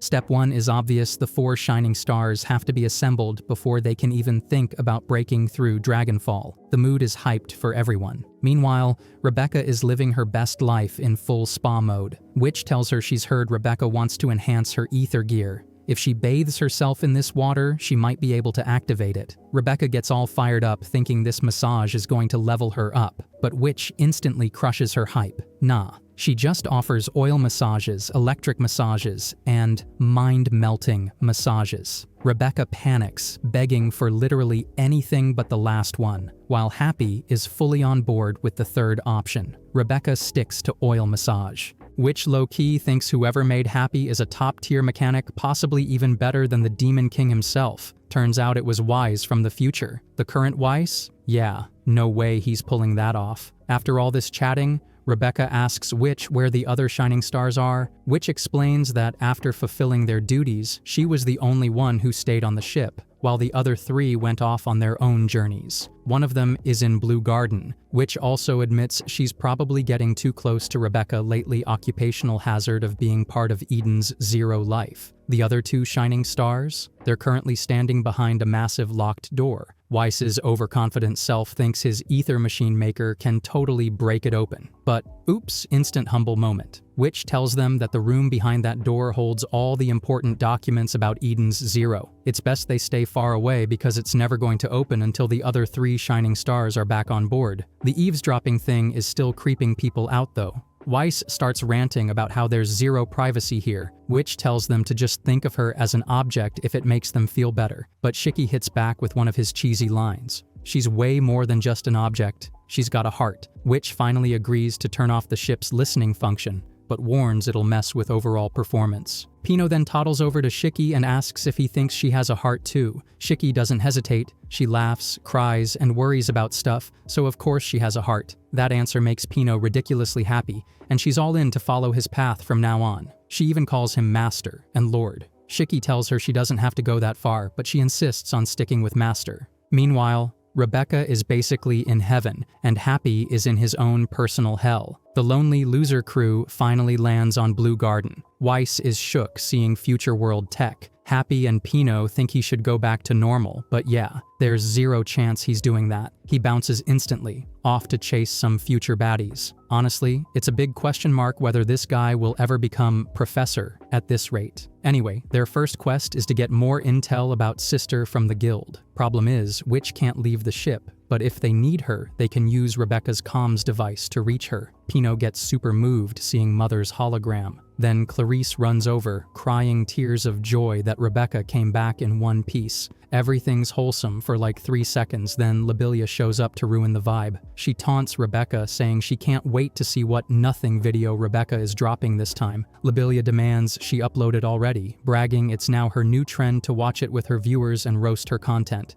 She pushes further, telling Rebecca to do her lame cat dance, and she'll do her a favor by making it go viral. Before Shiki can even react, Lobelia slides in and hugs him like she's been dying to see him. She acts all cutesy and asks if he'll join one of her videos, but Shiki is not having it. No way is he appearing in a video made by someone who bullies Rebecca. Lobelia, of course, tries to spin it, claiming she's just giving Rebecca advice, and that talentless trash like her should be kicked out of the B-Cuber business. Lobelia suddenly remembers she's got to go shoot some business videos, so she bounces though, not before reminding Shiki to seriously consider her offer. Rebecca is muttering curses under her breath at Lobelia when Clarice comes over, telling her the Master Guild wants to talk to her. Meanwhile, Lobelia is walking off with her 2 alien bodyguards, ranting that she has no idea how she's supposed to make a video that will make their lame toy merch look cool, and on top of that, the pay is trash. Just as she's mid-complaint, she spots a shady man acting all smug like he owns the place. She sighs, already suspecting this is going to be another pain-in-the-butt fan here to bother her. She politely asks him not to invade her personal time, but this creep just mumbles that Sister is going to execute the mission. Rebecca, on the other side, is eating when her stomach twists into knots. Whatever the guildmaster wants from her, it's probably bad news. She's convinced they're about to get punished big time. Feng Long is all for going back to Norma, but Shiki gets hyped at the idea of becoming friends with the guild master. Rebecca instantly shuts that down. There's no way she's letting him tag along, but she admits it could be a good chance to learn more about Sister. She decides to bring Happy anyway, since he's easily the least problematic of the bunch. Shiki, though, ends up looking like a sad, bored puppy. He suggests to Pino that they go exploring instead. The two set off, but it quickly becomes clear that Pino knows more about this place than Shiki does, even though she's never been here before. She admits there are still a few things she doesn't know, like the dog who serves food. Shiki gets way too excited and insists on taking her there, except, yeah, they're lost. Again, Pino is once more forced to be the one helping him out. On Lobelia's side, she's acting all cute, muttering about how fans like this creepy man are always such a hassle. She tells her men to get it over with, but nope. Turns out they're the ones getting got by this guy. He's moving so fast and skillfully that no matter how many times or from what angle her bodyguards try to fight him, he takes them out like it's nothing. Soon, it's just Lobelia left. She demands to know what he wants from her. The guy answers by grabbing her, saying he's here to take her with him. She twists and resists, but then Shiki bursts in like a wannabe hero to save her. In the scuffle, Shiki accidentally pops his own arm out of its socket, scaring even himself. The creepy guy barely reacts, doing some quick mechanical moves, and suddenly his arm is reattached like it's no big deal. Pino scans him and confirms. He's made of 60% machine. In other words, a cyborg. Lobelia begs Shiki for help, but he's not exactly thrilled about rescuing someone who bullies Rebecca. Still, Grandpa's morals drilled into him that helping those who beg for it is the best way to connect hearts.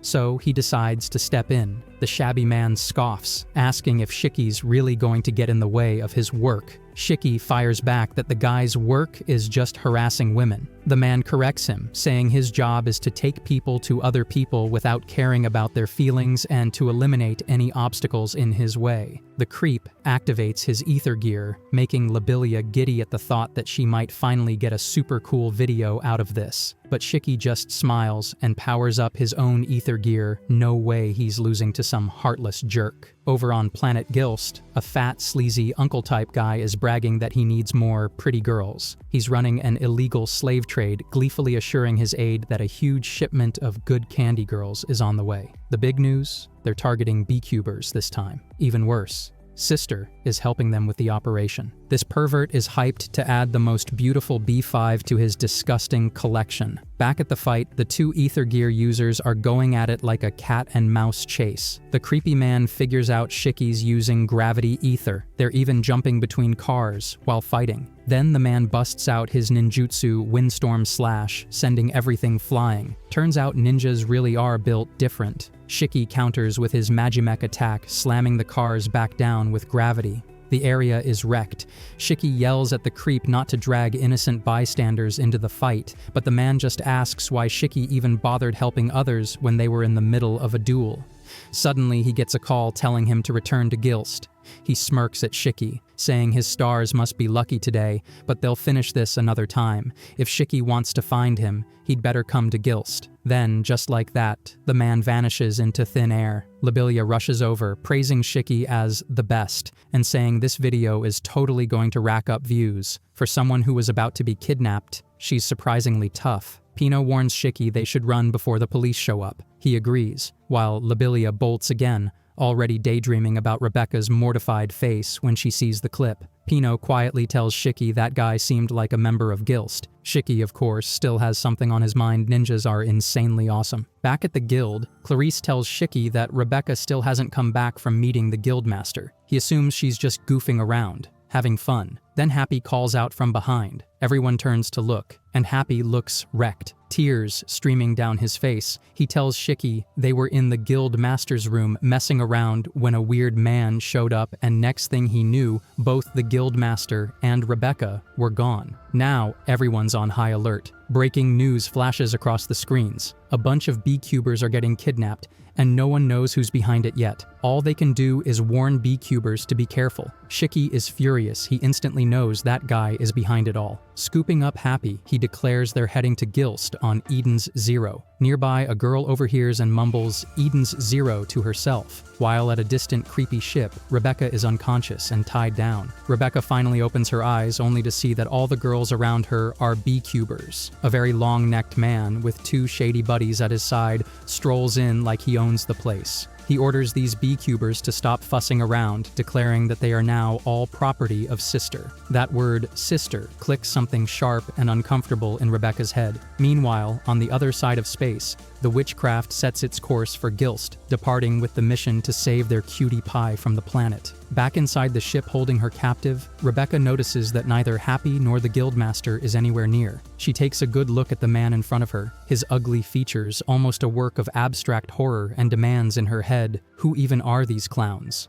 They answer that for her soon enough. They break the news that she's going to become the property of Ilega. A man running what looks like a cursed makeup store proudly declares they are the Knights of Sister, a group that cleans her mess. They call themselves the Rogue Out Club, except they're not some fun, artsy lounge. They're a squad that will do absolutely anything for money. Rebecca quickly clocks that this guy is part of the Shining Four Stars, which means this is bad. This is, you're the main character in a true crime documentary, bad. When the rest of the girls hear they're being sold off to Gilst, tears start dropping like rain in a sad anime ending. One girl is sobbing so hard, she might just be regretting her entire decision to start a YouTube channel. The long-necked man gets tired of her crying, steps forward, and prepares to hit her. That's when Rebecca, fueled by rage and zero chill, steps forward herself and basically tells him that enough is enough and he needs to back off. But instead of listening, Ugly Uncle gets even angrier. He presses a button connected to Rebecca's bindings, sending an electric jolt through her body that wrecks her balance and sends her crashing down. She's on the floor,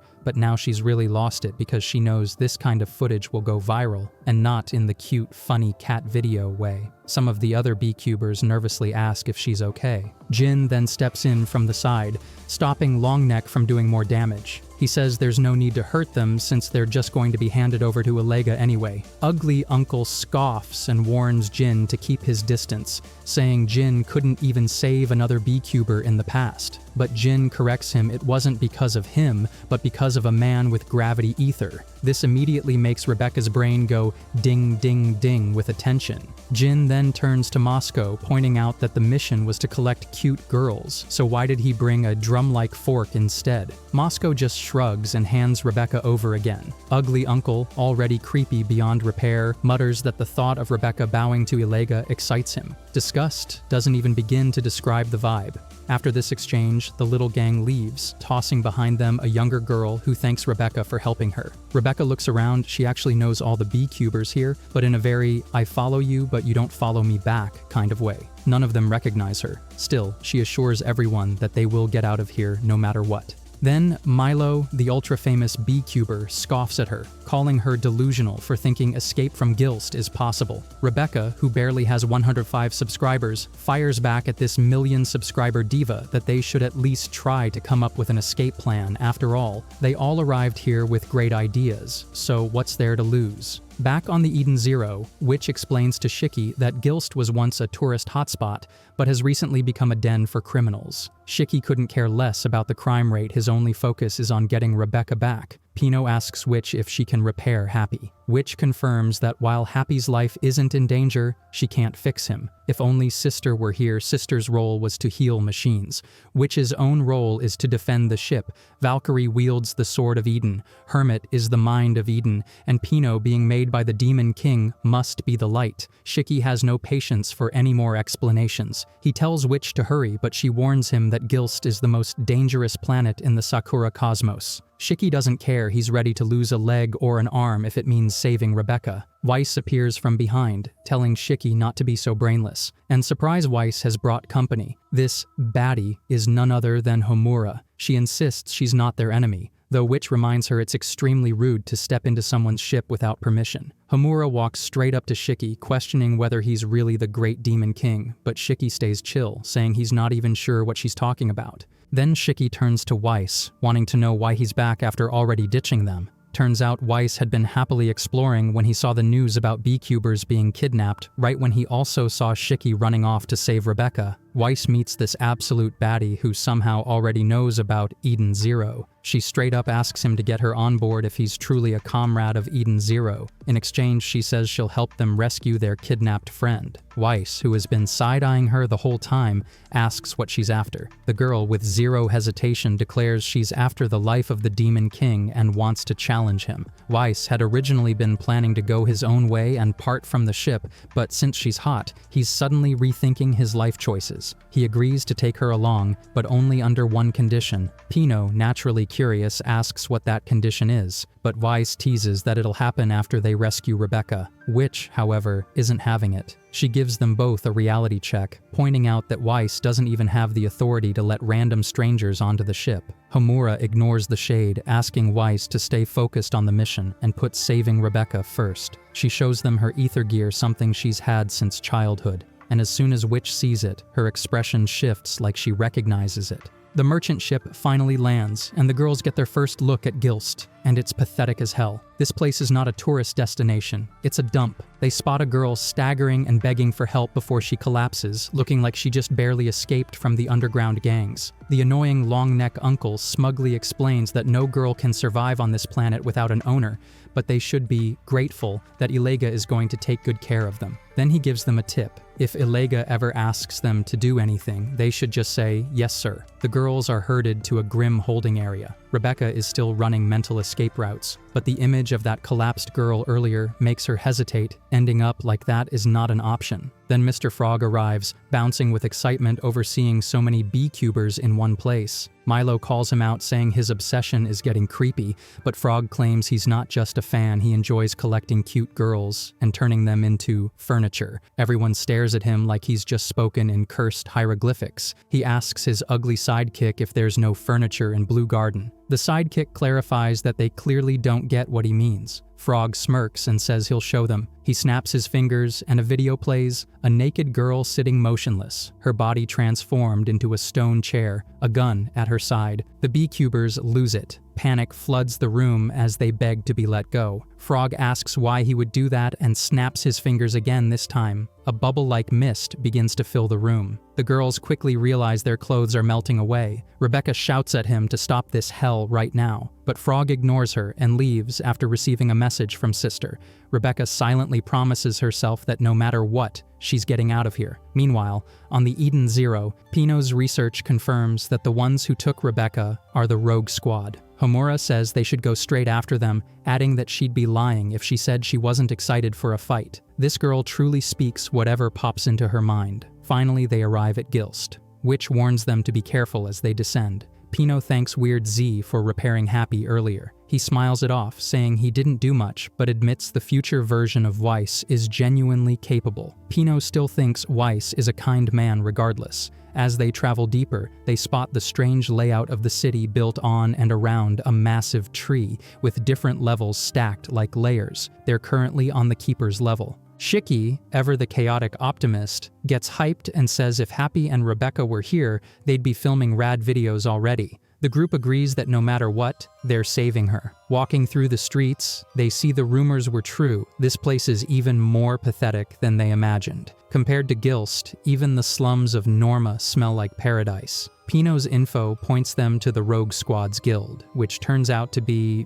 a church. Weiss starts yelling that they're insane for going in without a plan, but Shiki and Homura both shrug it off, they're going in anyway. Inside, a massive statue looms before them and asks whether they seek money, fame, or repentance. Shiki is completely lost. The statue then opens, and out steps the leader of the Rogue Squad. Pino and Shiki instantly recognize her sister, one of the shining stars of the Demon King. Pino transmits the video to the witch. She observes and remarks too that the appearance of this sister is different from the one she knows, yet the code is the same, so they had better stay on guard. Shiki asks her what this sister is doing and what her intentions are here, but she notes inwardly that sister does not care about good or bad, as they only deal with contracts in this place. Shiki demands that she hand over his friend immediately, but sister privately considers that she could have helped him if he had paid her twice the normal amount. However, the problem is that she does not do contracts over contracts, so they will have to leave. Shiki shouts as if he cares, and she finds it unbelievable that there is still someone out there who dares to oppose her. With a snap of her finger, her smart comms activate, and she instructs her subordinates to get rid of them, stating she needs to go and check on a client. She tells the soldiers to keep the bodies,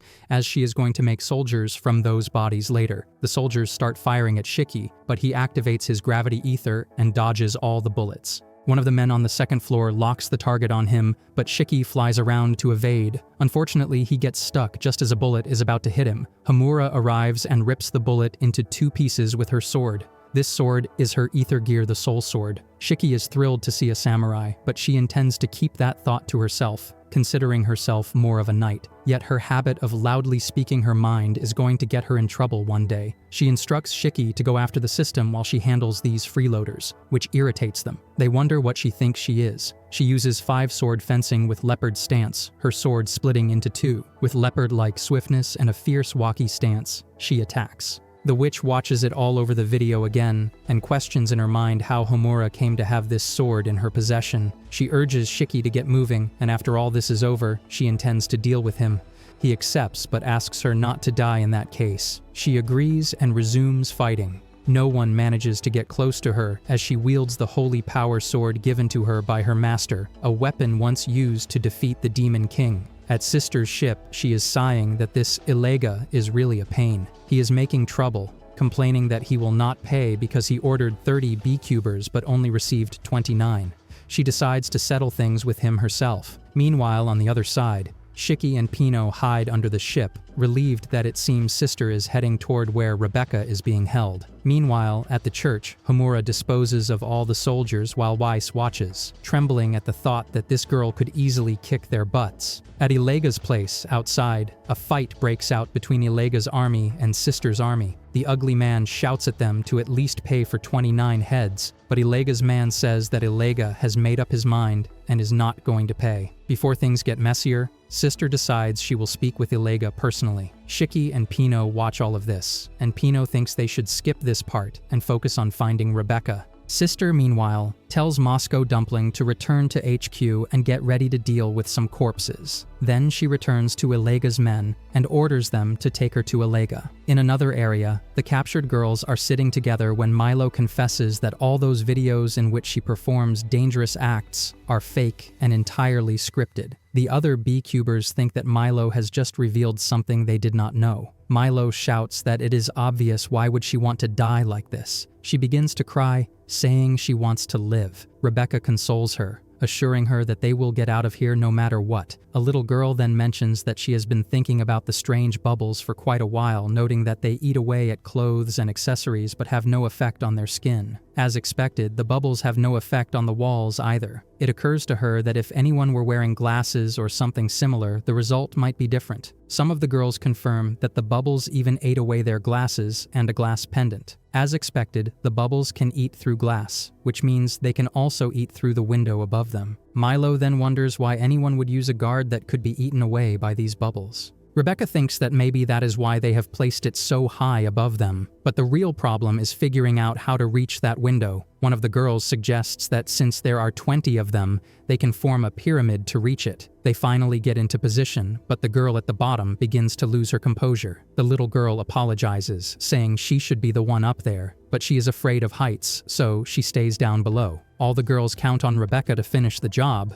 but they lose their balance. Even so, Rebecca manages to stay in place, reaching the bubble and pressing it against the window. It works. She manages to create a hole. She jumps through, and all the girls cheer happily. Rebecca sees that no one is there, and there is also a door in the room. The door is likely locked, so Milo suggests she look for an air vent to get into another room. Rebecca spots one, but it is just big enough for her to fit through. The girls start asking her to find things like clothes, a map, and other supplies. But the so-called bulldozer girl only cares about food. She starts moving and quickly realizes she is in a pantry room. Before she can go further, Mr. Frog catches her with his long tongue and pulls her out. He tells her that she has made him angry, but he is impressed she escaped and says he will now turn her into his toy instead of his furniture. She shouts at him, asking why he is doing this. He replies that it is obvious he has money.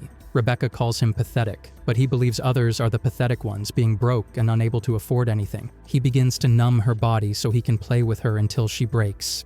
Before he can continue, Shiki comes crashing down from above, shouting at Mr. Frog and demanding to know how he dares to try kidnapping his friend. Shiki tells him to prepare to say his prayers. Rebecca is happy to see Shiki and asks him about Happy and the Guildmaster, but he is too furious to focus on anything except beating Mr. Frog senseless. He attacks him wildly until Pino arrives and tells Rebecca that Happy is fine, though the Guildmaster's whereabouts are still unknown. They think they should stop Shiki, but he doesn't seem to hear them, so Pino has no choice but to activate her EMP, which forces Shiki to stop. Rebecca assures Shiki that everything is fine, and she is glad he came back, but he is stunned to see her like this. She shouts at him to quit staring at her. The other B-Cubers arrive, wearing mismatched dresses. They explain that the door suddenly opened, and while wandering, they found a dressing room where they could change. Beggars can't be choosers, but they even got accessories and brought clothes for Rebecca. While they are talking, Shiki picks Rebecca up and throws her toward the bulldozer girl, then jumps back to pull in Jin, who has arrived to capture the girls. Shiki tells Pino to take all the girls out while he deals with this space ninja. Jin says he never expected Shiki to remain here, but this time he is going to kill him for interfering in his business again. Shiki is ready. It's time to protect his friends. Back in the church, Homura stands still when a soldier tries to shoot her from behind, but Weiss finally proves useful, knocking him down. As Homura walks forward, Weiss asks where she is going. She tells him she is heading back to deal with the gear from down below. He points a gun at her and demands to know what she is exactly. She reminds him she already told him she is here to duel with the Demon King, but he doesn't believe her. She warns him that regular guns do not work on her, but he smirks and says ether gear guns will. Just then, Moscow arrives at HQ, and Weiss's triple gun attack from the floor takes the soldier down. It seems that even Weiss is no pushover. He again asks her if she is still not going to tell him the truth. Back at the Eden Zero, Happy finally wakes up, relieved to hear that Rebecca is safe. Suddenly, the ship issues an emergency alert and unusual ether gear power is being detected, one by one, across all the stars. It is none other than the chronophage, which is after Gilst. It seems that Gilst is about to be devoured by the chronophage. The troubling question is whether Gilst will be sent back 50 years in time or not. She is unsure for how many years this time the chronophage is going to consume this planet's timeline. One thing, however, is certain: there is no way to avoid it. This time, not only will its time be eaten, but its very existence will be erased as well. The chronophage is going to attack within 60 minutes, so before that, they must get there and rescue everyone. Meanwhile, Jin and Shiki are fully engaged in battle. Jin throws his head toward Shiki, but this time, Shiki manages to counter it. Jin then unleashes his Magimech attack, Thunderstorm Wave, but Shiki retaliates with Magimech Gravity Wave. Jin jumps back, and again Shiki uses his Magimech Gravity Comet, giving himself a strong boost. Jin notes internally that this guy is no joke. Shiki makes it clear through his actions that this fight is about protecting his friends. Jin then uses his wind knife technique, making objects float and attacking with them. One of the blades even pierces Shiki as the fight grows fiercer. Sister steps in between them, declaring that their plan has changed and they will now go after Alega. She informs Jin that if he is looking for Elega, he is too late, as Elega has already fled. She orders Jin to find Elega and eliminate him. Jin questions her decision, pointing out that they have a contract and should avoid getting on Elega's bad side, as the man smells of bad breath but possesses a massive fortune. She smirks, making it clear that they will be taking his money anyway. She then focuses her attention on Shiki, addressing him as a lamb to be dealt with. Shiki scoffs at her, questioning if she is truly the sister of the Eden Zero, but regardless of who she is now a bad person, and he intends to take her down along with the other two once and for all. She speaks in a tone of divine proclamation, stating that if he seeks to become a soul wandering through the cosmos, then, as the sister of the Demon King, she and the 4 shining stars will exterminate him according to the will of the gods. On the other side, the group is running toward the exit when they notice that Copa is missing. Rebecca states through her actions that she will go find Copa and tells the others to proceed to the exit. She will meet them there. Pino intervenes, calculating that it is inefficient, and if increasing the survival rate of the majority is the priority, searching for the missing member is not sufficient. It would be best to leave. However, Rebecca's determination shows that if that girl were Pino's friend, Pino would help her. Rebecca agrees they may not be that close to the girl, but fate must have brought them together. Deciding to follow her instincts, Rebecca goes to search, leaving Pino standing there, thinking that this is a choice to decrease efficiency for the sake of a friend. Meanwhile, Weiss is still pointing his gun at Homura when they hear noise from underground. Homura runs back down, and they find without a doubt that this is Sister, one of the 4 shining stars of the Demon King, and that she must have been held captive in this condition. Homura asks if Weiss can free her and urges him to trust her on this. At the same time, Shiki is running, dodging streams of gunfire. He compresses gravity into spheres. His first aim is off, but he corrects himself on the next shot, striking accurately and causing the ugly uncle to fall. Shiki targets Sister, but she uses Jin as a shield, claiming he is her comrade and should act as such. Shiki is infuriated at her twisted way of treating a comrade. Sister calmly demonstrates her healing ability, restoring her allies, which only fuels Shiki's anger further. Rebecca reaches the area to save Copa and spots her hat. She picks it up, only to see women turned to stone. She is about to leave when she encounters Mr. Frog, who laughs that these girls should be happy, as they will remain young forever. He holds Copa hostage and with malicious glee demands that Rebecca kneel and grovel if she wants the girl freed. Having no other choice, she bows to him. The pathetic frog begins pushing her with his leg, declaring that from now on she will be his toy, obeying him or facing the death of the hostage. One of his underlings rushes in, informing him that the chronophage is approaching to devour the planet, and even Sister has betrayed them. Mr. Frog laments having to leave behind his collection, but insists on taking Rebecca with him at least. However, she is nowhere to be seen, and neither is his gun. It turns out that the gun is now in the hands of their cool sharpshooter, whose skills are sharpened by teaching Shiki how to play video games. She is especially skilled at shooting, at least in games, but now applies that expertise in real combat. Just like that, both Shiki and Rebecca follow the proper procedure, attack their opponents, and take them down. They handle it with the style of truly cool and capable people. Sister sighs that this is truly severe damage she has taken this time, but it is all fine since she knows how to heal herself using her extraordinary powers. However,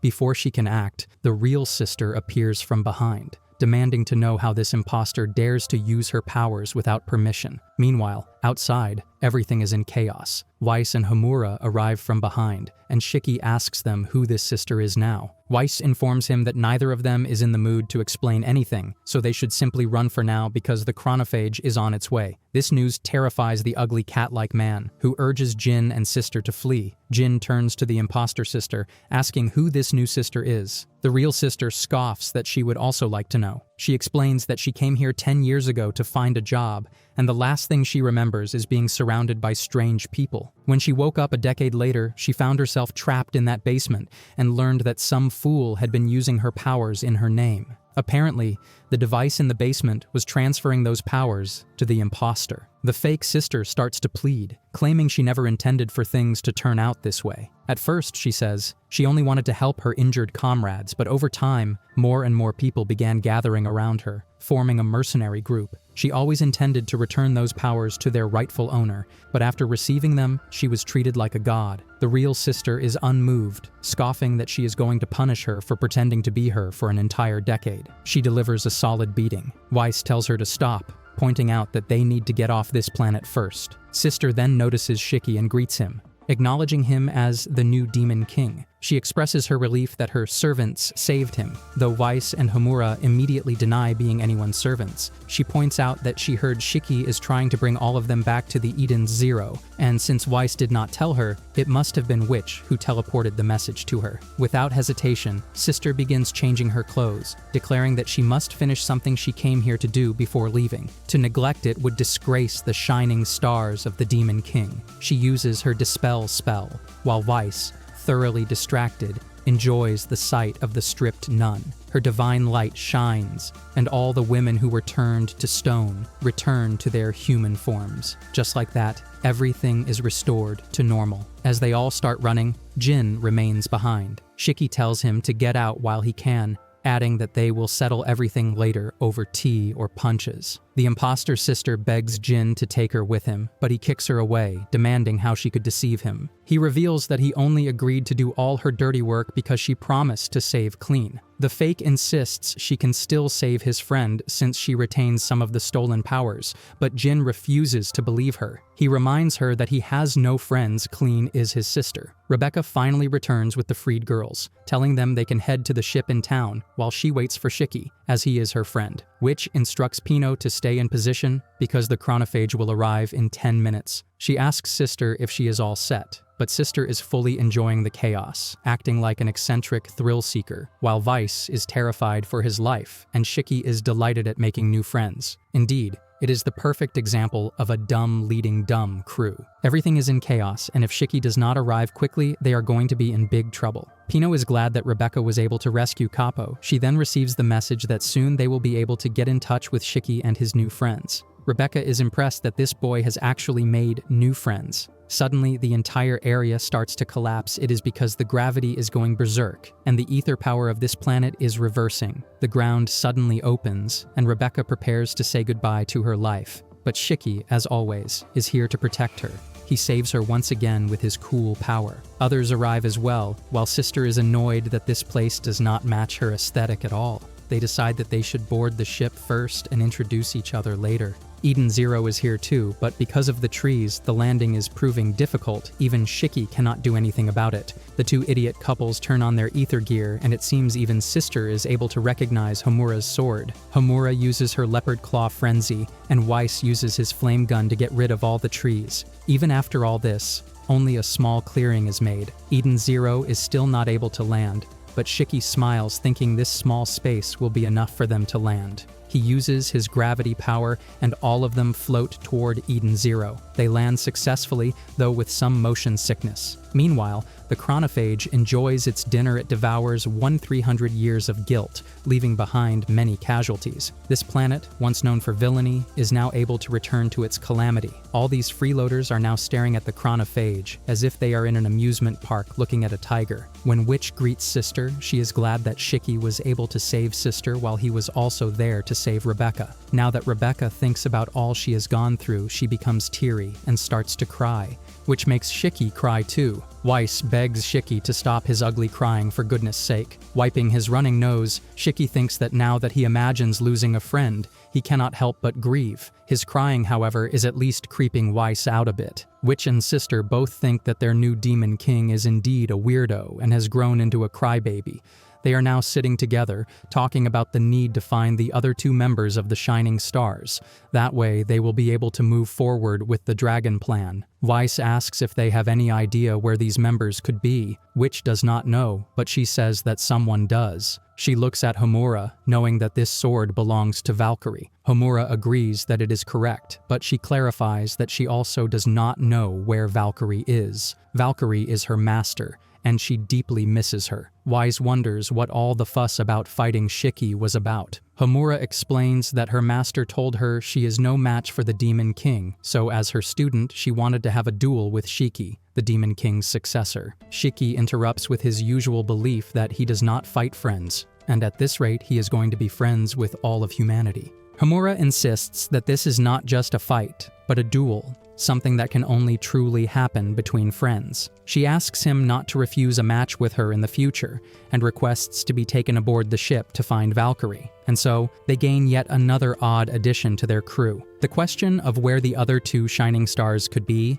makes everyone turn to look at Weiss, wondering if that means he is with them. He clears his throat awkwardly, pretending to be casual, and admits that he is already their friend, since he has always been there to help. His face turns red like a tomato, but he shrugs it off, saying he will come along since he has nowhere else to go. Just as he is about to shake hands with Shiki, the handshake he receives is from a very large hand. It is Moscow. Both Shiki and Weiss start screaming, crying, and gagging, wondering where this dumpling even came from. Sister explains that he is her servant and the caretaker of the ship. She becomes grim, recalling that when she found Moscow, he was in a pitiful state. She wants nothing more than to get her hands on the bastard who made her little Moscow that way. Weiss is already doomed the moment Moscow greets them. Moscow begins wandering through the ruins, obsessively clicking his button, prompting Sister to yell at him to stop. In the Union interstellar ship Justice, someone inquires about the death count on the planet Gilst after the chronophages attack. The nerd in charge is unable to provide an exact number, but it appears only 10% managed to escape. They are quick to point out that no one should feel sad, since the population consisted entirely of evil people. Captain Jaguar says he does not care what happened to the planet, the real concern is that the man who plunged it into havoc has escaped. This man is Draken Joe, also known as the Dark Alchemist. At Eden's bath, the girls are relaxing and enjoying themselves. Rebecca notices Homura sitting perfectly still, not moving. She tries to approach quietly, but it is clear this is more like training after all. Who in their right mind would endure such hot water otherwise? Homura eventually asks whether Rebecca is also here to train her ether and wonders what kind of ether she will acquire. Rebecca is unsure, but jokingly says she might take an aiming gun ether just to show it off to Homura. She then transforms her ether into a gun, making Homura excited as always. Like clockwork, Homura once again wants to duel her. The girl practically wants to duel naked, a red flag moment for sure. Meanwhile, Sister is having a drink with Witch, the two of them chatting about all that has happened. Sister points out that little Pino is going to be their successor and must be the light of the Eden. Moscow becomes overly excited at the thought of what part he is of Eden. Sister says that though he is nothing more than the pig of Eden. Shiki gives Rebecca the B-cube he found in the tower while saving her. Weiss soon arrives, curious about the device, and remarks that they actually bought it from the genius Professor Weiss 50 years into the future. He then asks where Homura is, but after choosing her last service from Witch, she has gone out of service. This amuses the two aroused men far more than it should. Happy asks exactly what is going through Weiss's head. Weiss huffs, claiming it is nothing perverted, even though his face clearly shows he is imagining her in revealing outfits. He is already picturing her in the bunny costume from the wardrobe room. Shiki too gets excited at the idea of wearing those outfits himself. Weiss lashes out at him, demanding to know if he is deaf. He meant the girl wearing the outfit. Rebecca receives a call from Clarice, who is crying in relief that she and the guildmaster escaped safely before the ship launched. Clarice advises Rebecca not to return to Blue Garden for a while, since she is all over the news for inspiring B-cubers to flee. They even got a flood of views, though nearly all were bad ratings. Still, the two women are happy they at least got some attention. After saying goodbye to Clarice, Rebecca becomes eager to make a new video. Shiki suggests he could dance in a bunny outfit, and Rebecca agrees this might work. Weiss is convinced this is exactly why she gets bad reviews. Pino points out that if they cannot return to Blue Garden, then how will they gather information about the shining stars of the Demon King? Sister answers that she already has some leads. First, they are heading to Iron Hill, where the colossus of the hero Orgia stands. Another is the hero Archelic. Behind them are Nicholas and Urukloa, part of the 12 guardians who protected the Sakura cosmos during the Dark Ages. Shiki nearly loses it again from excitement at seeing more of this incredible universe. Pino then notices a person out in space. They soon see that it is Hermit, sitting at the top of the colossal statue.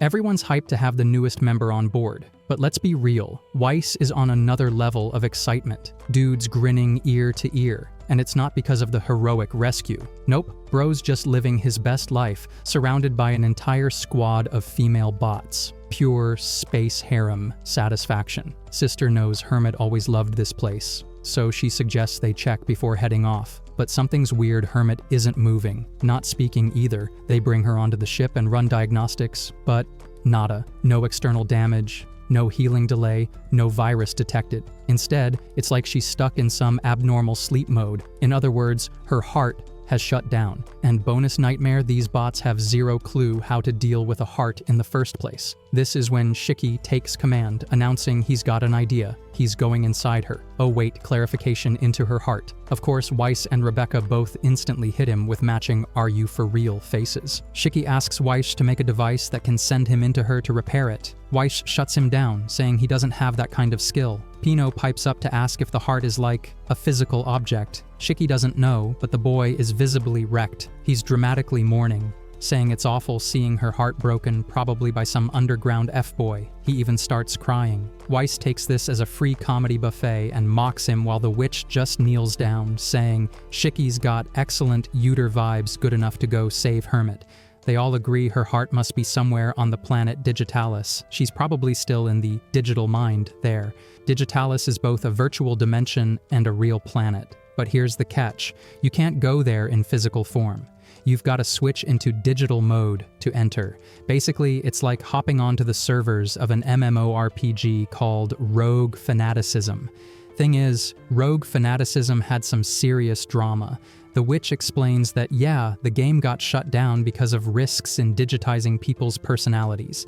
NPCs called Enox here ended up developing actual minds of their own. The devs couldn't balance the game anymore. Managing it became impossible, and the whole thing got abandoned. But, plot twist, a bunch of unemployed Nox rewrote the program themselves and kept the game alive because, well, they were still alive. And if Hermit's really there, it makes perfect sense. She was crazy about that game. In one sense, you could even say she truly believed in the Demon King's instincts. Now, the crew's all dressed up, ready to enter the digital world. She gives them one last warning: if they get their asses beat, that damage is going to carry over to their real bodies too. With that, they log in and dive headfirst into the digital world. As they're lying there during the dive, the system pulls up and asks them to customize their outfits. He's scrolling through a ton of fun avatars, switching from one to another like it's an extreme makeover marathon. It's so fun he could honestly drop his whole life right now and stay in this world forever. Rebecca ends up being the first one to spawn in,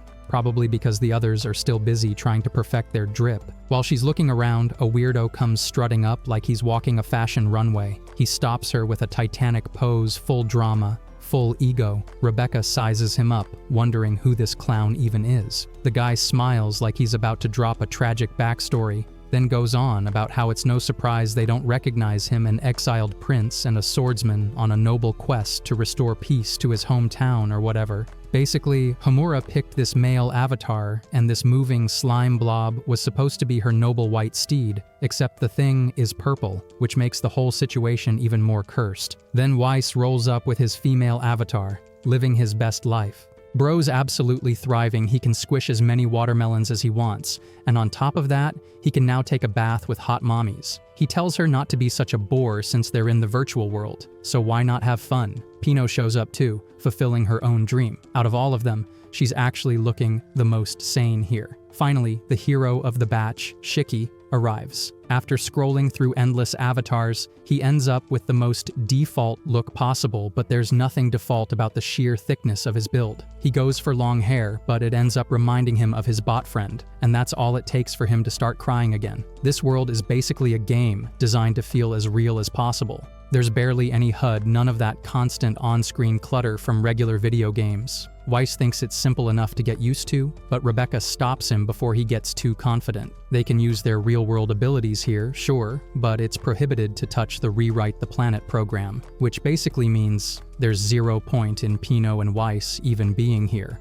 Shiki spots the town where they're supposed to find Hermit and finally become real heroes, totally forgetting that he's also supposed to be a demon king. The town feels way too real, and the mayor comes out to greet them. He's happy that more players are coming these days. The people living in this game are called NPCs, but they're different from the old-school pre-scripted kind. They don't just spit out the same pre-programmed lines. When asked about Hermit, the mayor isn't too sure. Instead, he suggests asking around since everyone here loves to gossip. The crew decides to split up and search for Hermit. Well, everyone except Weiss, who's too busy striking thirst trap poses instead of actually working. After walking around all day like donkeys, the only info they dig up is that Hermit might have traveled north. Shiki knocks out for the night, getting ready for tomorrow, while Weiss turns to Rebecca and suggests they hit up the girls' bath time at the Traveler's Inn. That's when some creep walks in, asking the receptionist to hand over a few girls, and if she doesn't, he's straight up ready to kill. The inn owner bursts into tears, saying he can't just go around killing NPCs, but the creep in front of him has zero fear.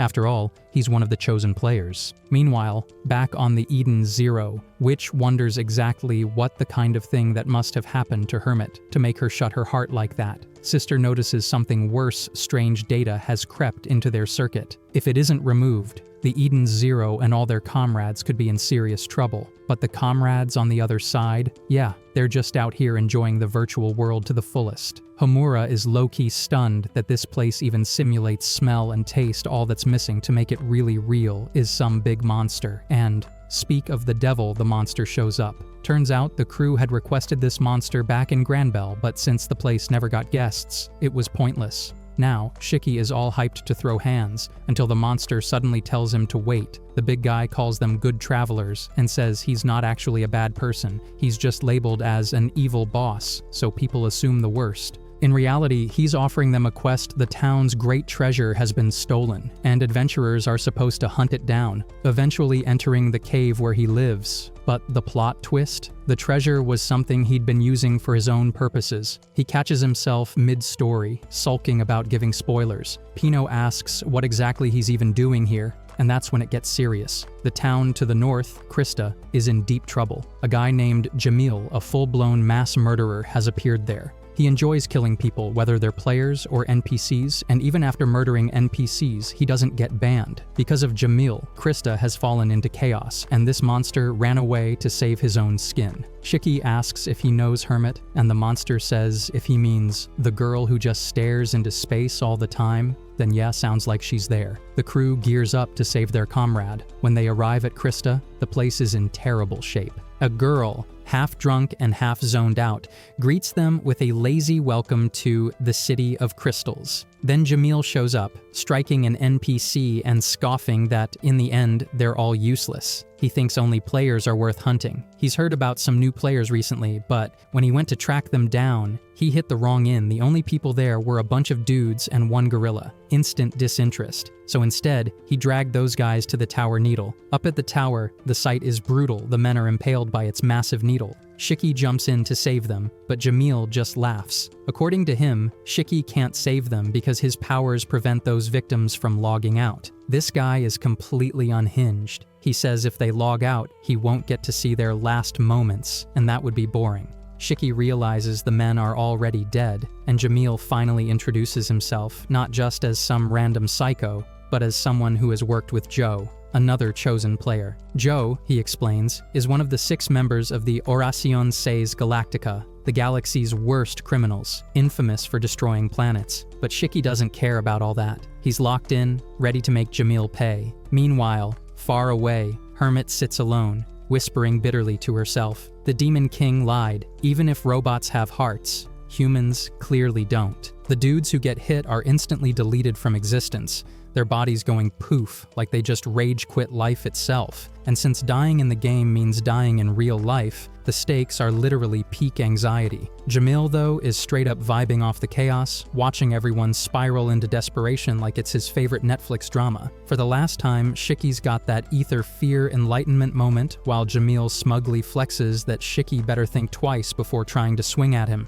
That's because his Maria isn't just angry hungry, she's hangry. The scythe in her hands glitches into a full-blown monster, and this feral thing yeets forward and snips off Shiki's long hair that he's been growing forever. Now it's Maria's moment, but she's not just showing off, she's going full berserk mode. Meanwhile, the tower is seconds from pancaking the lonely loser crew, but Shiki jumps in and saves it from collapsing. Of course, Jamil can't just take the L, so he pulls a gotta bounce for an important meeting excuse, claiming it's with Joe like, wow, what a way to dodge getting his butt handed to him. He logs out to meet this mysterious man. Rebecca just hopes they can find Hermit soon so they can log out before bumping into Jamil again. Some of the town's survivors come up, all thankful for being saved, and they insist on doing something to repay them. Weiss, holding his watermelon like it's a flex prop, tells them that in that case, they can help find Hermit. The townsfolk explain she's usually on a hill to the west, so the squad heads out, hiking over to this hill, and lo and behold, there she is. Even after all the chaos, Hermit's still just chilling like some unbothered queen, sitting there with pure, nonchalant energy. Hermit asks who they are, and Shiki manages to completely skip all the important details while explaining they're here to take her to Eden Zero. After a bit of back and forth, she finally understands, but drops the bomb that she's not going with them. She's perfectly fine here, even if it's a virtual world, she genuinely doesn't care. She tells them to just put her body back at the top of the hill. Shiki tries to tug her along, but Hermit snaps, telling him to stop. She already knows exactly who he is, Shiki, the one brought by the Demon King, and she straight up hates humans more than anything. While this happens, Homura is off in a back alley, following someone's point toward another figure. It's Jess, and he's looking at her like, girl, why is her avatar built like that? He says it's not doing justice to her beauty, but then moves on to asking how the undercover project is going.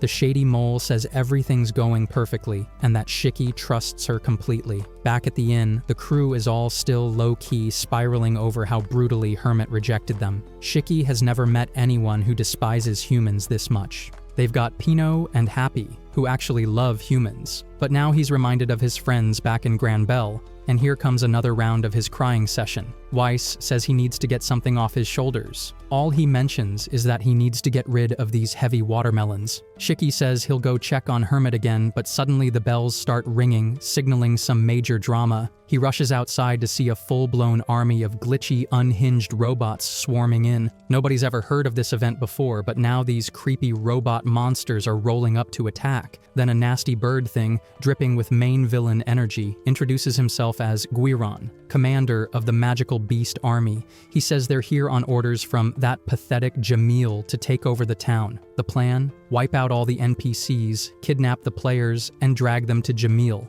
After that, they're going to turn the town into Monster Town, and then kill everyone anyway so Jamil can farm experience points like some toxic speedrunner. Everyone has officially lost their marbles at this point. These minions are charging like they've just mainlined 5 cans of energy drink, while others are circling back. Shiki rushes right into the chaos, taking them all down like a one-man army, but then notices the monsters making a beeline straight for the hill where Hermit is. Without hesitation, he leaves the rest to Weiss and sprints after her. Weiss, meanwhile, is yelling in pure betrayal mode, absolutely triggered that Shiki just ditched him, especially since he can't even use his ether here. Happy transforms into a gun, but let's be real, the hope levels are dipping. Most of the pressure is now on Homura, except, oops, she's already dipped. Turns out she's even more of a snake than Shiki thought. In the shadows, Homura pulls up her chat window and starts texting Jess. She's done with this mess and just wants it over. She asks if he knows where Jamil is, and he casually drops that he's on the west side. Jess then hits her with the question if she is seriously going to abandon Shiki and the others. She admits they're not bad people,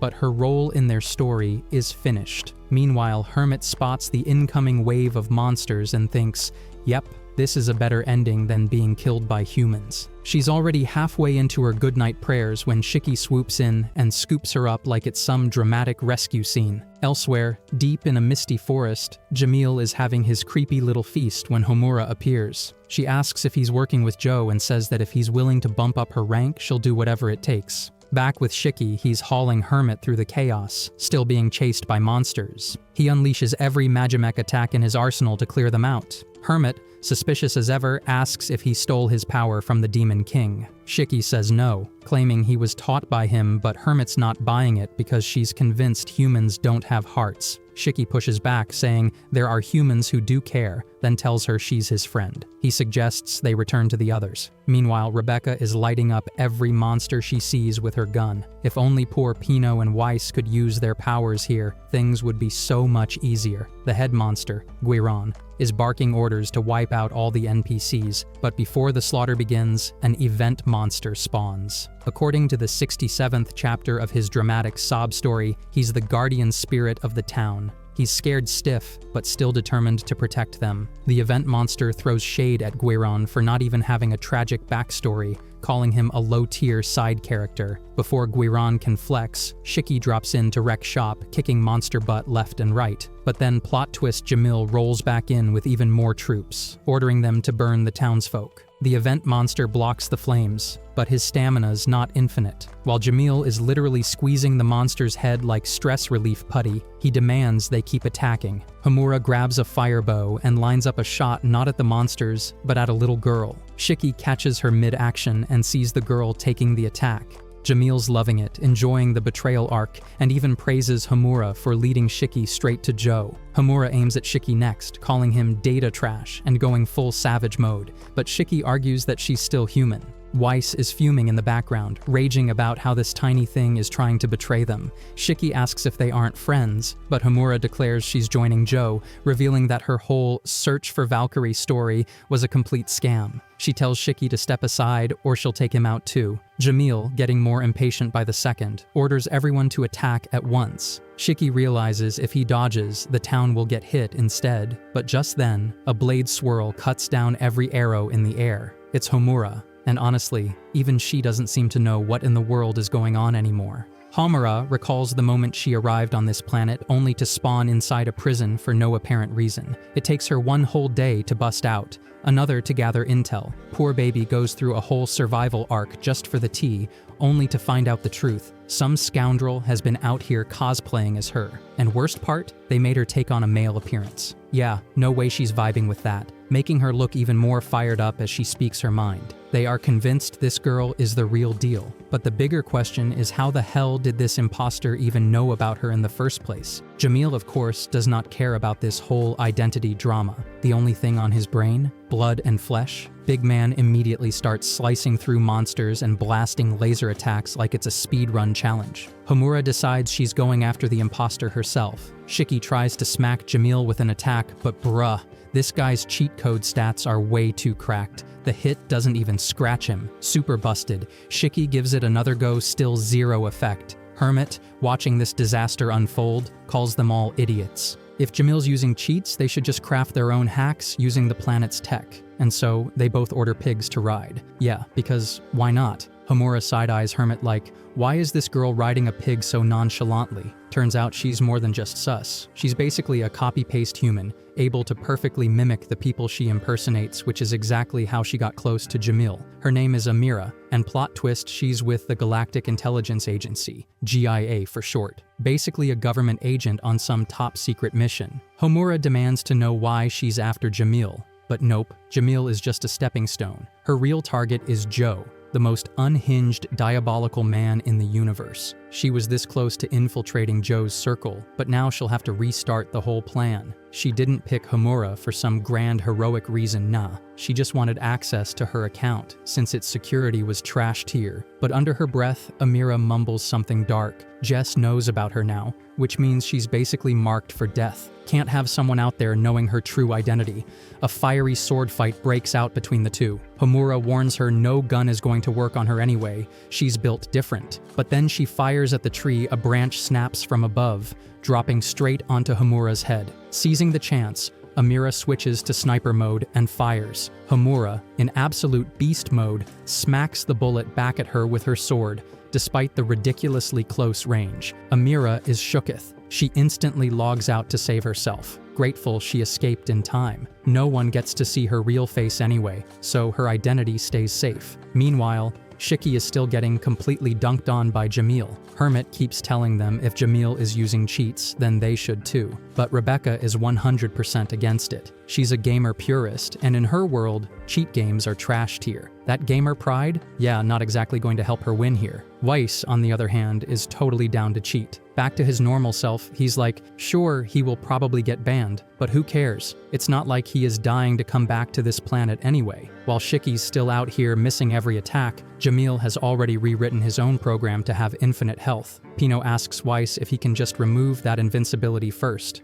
He tries, but the code is insanely complex. Hermit sighs at the whole squad's collective brain cell count. Then she remembers Weiss operates his ether gear by intuition, so maybe there's hope. She decides to help, but with a catch. They're going to use his account to run the cheats, meaning he's the one getting banned, not her. After all, that's exactly what Jamil is doing. He uses the cheats while other players get banned in his place. The planet itself is nothing but pure data. And right now, the game is about to turn into a full-on cheat vs cheat showdown. So here, the ultimate weapon isn't a sword, a gun, or some busted loot drop, it's coding. Hermit takes the lead, and first thing, she breaks Jamil's infinite health like it's child's play. Then, with the flick of her dev goddess fingers, she cranks Shiki's abilities through the roof, turning him into a full-blown kaiju mode. Everyone's jaws hit the floor. Nobody, and I mean nobody, can beat this baby girl when it comes to codecraft. Shiki is absolutely living his best life, flexing in this outrageous power-up. Jamil, yeah, the guy is losing his damn mind. He starts patching Shiki back to normal. But before the transformation ends, Jamil goes for a hit. Hermit drops light armor onto Shiki mid-swing, blocking the blow. Jamil undoes it instantly. Hermit slaps demon armor on him. Jamil undoes it again. The two go back and forth like they're in some chaotic PvP hot potato match, armor on, armor off, peak brain rot energy. Jamil, feeling his fragile man pride shatter, decides to stop playing nice. He brings out the final code. The moment he executes it, the world itself begins to glitch and fade. Hermit's eyes widen. This isn't some buff or debuff, this is a program designed to erase the entire world. Once written, it can't be rewritten. 3 minutes until total annihilation. Hermit, cold as always, reminds them this is all just data anyway, but Shiki hits back with his classic energy data or not. Everyone here is alive in their own way, because they all have hearts, and he's not giving up, not until this place is truly gone. Jamil scoffs. Sure, maybe he's not invincible anymore, but his stats are still maxed. Shiki yells back, friendship power goes hard. Hermit joins in, explaining that even though Jamil's defense is capped at 999, Shiki's real-world attack power ranges between 2,000 and 2,500. Translation, 22 clean hits, and this man's going down. And that's exactly what happens. Shiki delivers 22 friendship-fueled knuckle sandwiches straight to Jamil's smug face. Game over. The town returns to normal. The player who triggered the final code logs out, which means the code can now be patched. One little kid rushes at Shiki in tears, and the two cry it out together. Problem solved, for now. Weiss walks up to Hermit, trying to say something poetic about how some people still value the heart, but before he can finish his cool line moment, poof, poor man gets cut off and erased from the area. Shiki heads to Hermit, suggesting they head back home to the Eden Zero. Back in time, Demon King Ziggy once freed all 4 shining stars, telling them they could go anywhere they wanted. Hermit had asked back then if she could join him at Granbell, even offering to raise him. But Ziggy saw right through her. She didn't want to babysit. She wanted friends. In the present, she wakes up and tells them straight she's not joining the crew. She's just here to rest from this long dive. She's in rough shape and asks them to return her body to Iron Hill after she goes back to Digitalis. The crew is hit with heavy vibes. The Lonely Loser squad limps back in various bad conditions, and Weiss sulks about never finishing his cool sentence. In the meeting that follows, they admit they couldn't retrieve her heart. Whatever happened to her in the past, it's bad. Shiki, determined, says they can still talk to her later, but before they can even plan, the Eden Zero starts flashing an emergency SOS. The hacking genius known as Spider is in the house, and not just any Spider. This is the same Jamil they fought earlier, but on a whole new level. This dude is different now, slick mid and looking way too confident. Turns out he's the one who made billions through hacking and is tied to a massive crime syndicate. He's not just a hacker, he's the #1 hacker in the entire Sakura cosmos. And yeah, He's even capable of hacking the Eden Zero itself. The ship starts glitching and moving on its own, practically dancing against their will, and this guy's breath? Yeah, smells like pure villain energy. He is destroying the whole ship, and at this rate the entire vessel is going to be reduced to wreckage. After all this damage, only Hermit has the capability to save them.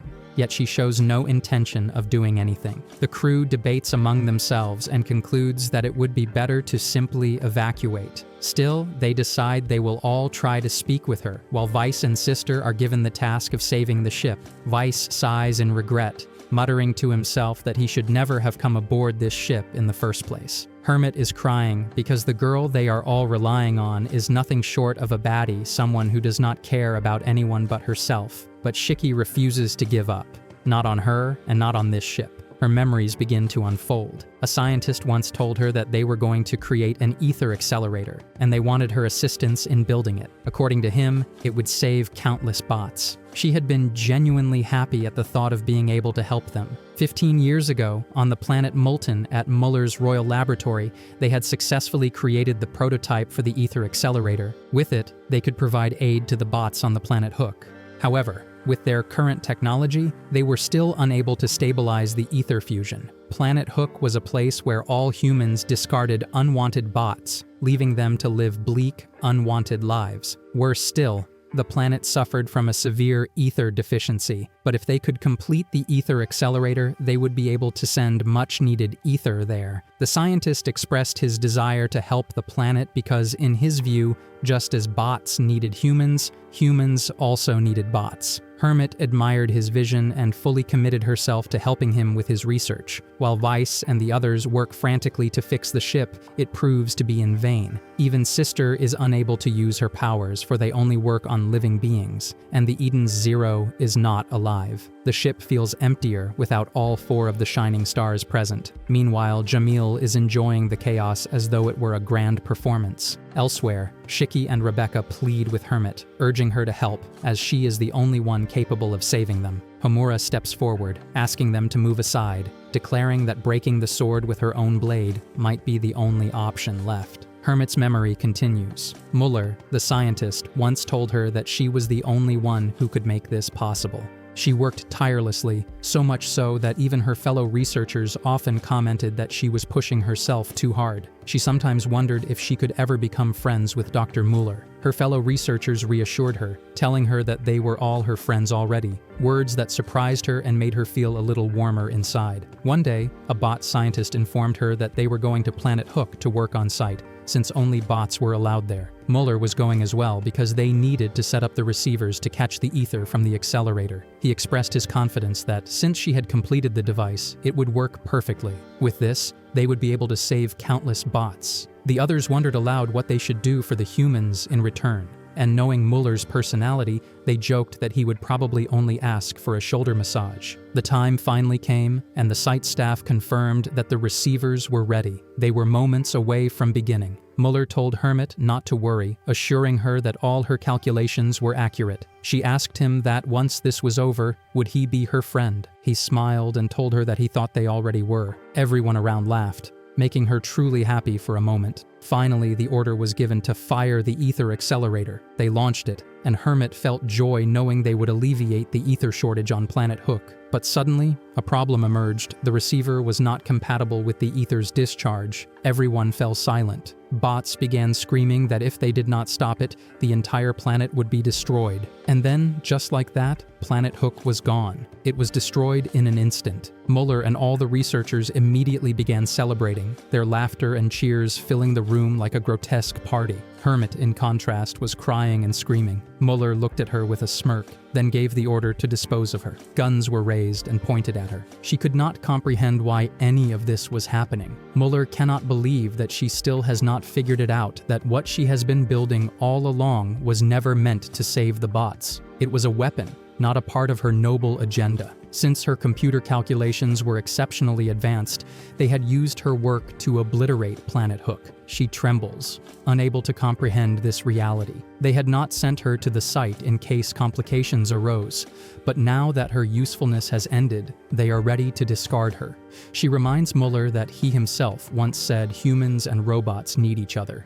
He laughs at the thought, finding it amusing, and declares that humans will always be superior. In truth, his plan is to eliminate all robots that dare to act as human. Hermit cries as one of the others suggests that they might still use her to test the ether extractor. The brutal testing begins. The pathetic Muller orders an increase to the ether injection levels. Some of the professors protest, warning that she will not be able to withstand it, but their objections go ignored. They carry out this so-called test on her for 2 years, and now she is the last android remaining. Muller's anger boils over, and he begins punching her violently. The other professors merely sigh, as though this is a routine beating session. Afterwards, she is thrown into the basement. One day, the Interstellar Union Army raids the lab. They manage to rescue her, but instead of going with them, she starts walking away. The commanders do not stop her, believing that she is finally free. That is why Hermit retreats to the digital planet A Place Without Humans. Now, once again, she finds herself dragged into human affairs. She is nearly crushed by falling metal, but Shiki saves her at the cost of taking the hit himself. Rebecca and the others rush toward him. Hermit insists to them that she has no desire to save either humans or androids that live alongside humans. Rebecca tells her that she may not know exactly what happened in Hermit's past, but everyone on the ship truly cares about bots. She points out that her own best friend is a bot. Homura's mentor is Valkyrie. Weiss acts nonchalant, but still gets along with everyone. And Shiki himself grew up on a planet filled with bots and no humans. Hermit listens as Shiki recalls how one of his bot friends went berserk from a virus and attacked him. Yet even after that, Shiki still called them his friends and missed them dearly. He says he only cares about one thing, a person's heart. Hermit shouts that they will never understand what humans did to her. Shiki agrees that he cannot truly know, but she then demands to know why they do not just escape and leave her alone. He replies that he cannot do that. He has seen her holding back tears all this time, and he knows she will not trust humans, but he asks her to at least trust herself and tell him what she truly wants. Through her tears, she admits that she wants to be friends with him. Shiki smiles and assures her that they already are friends. Just like that, she activates her powers, and the entire ship begins to recover. This infuriates Jamil, but Hermit gives him a taste of his own medicine by pressing a button that triggers nothing more than the fireworks switch. By then, he has already wet himself and the crew bursts out laughing.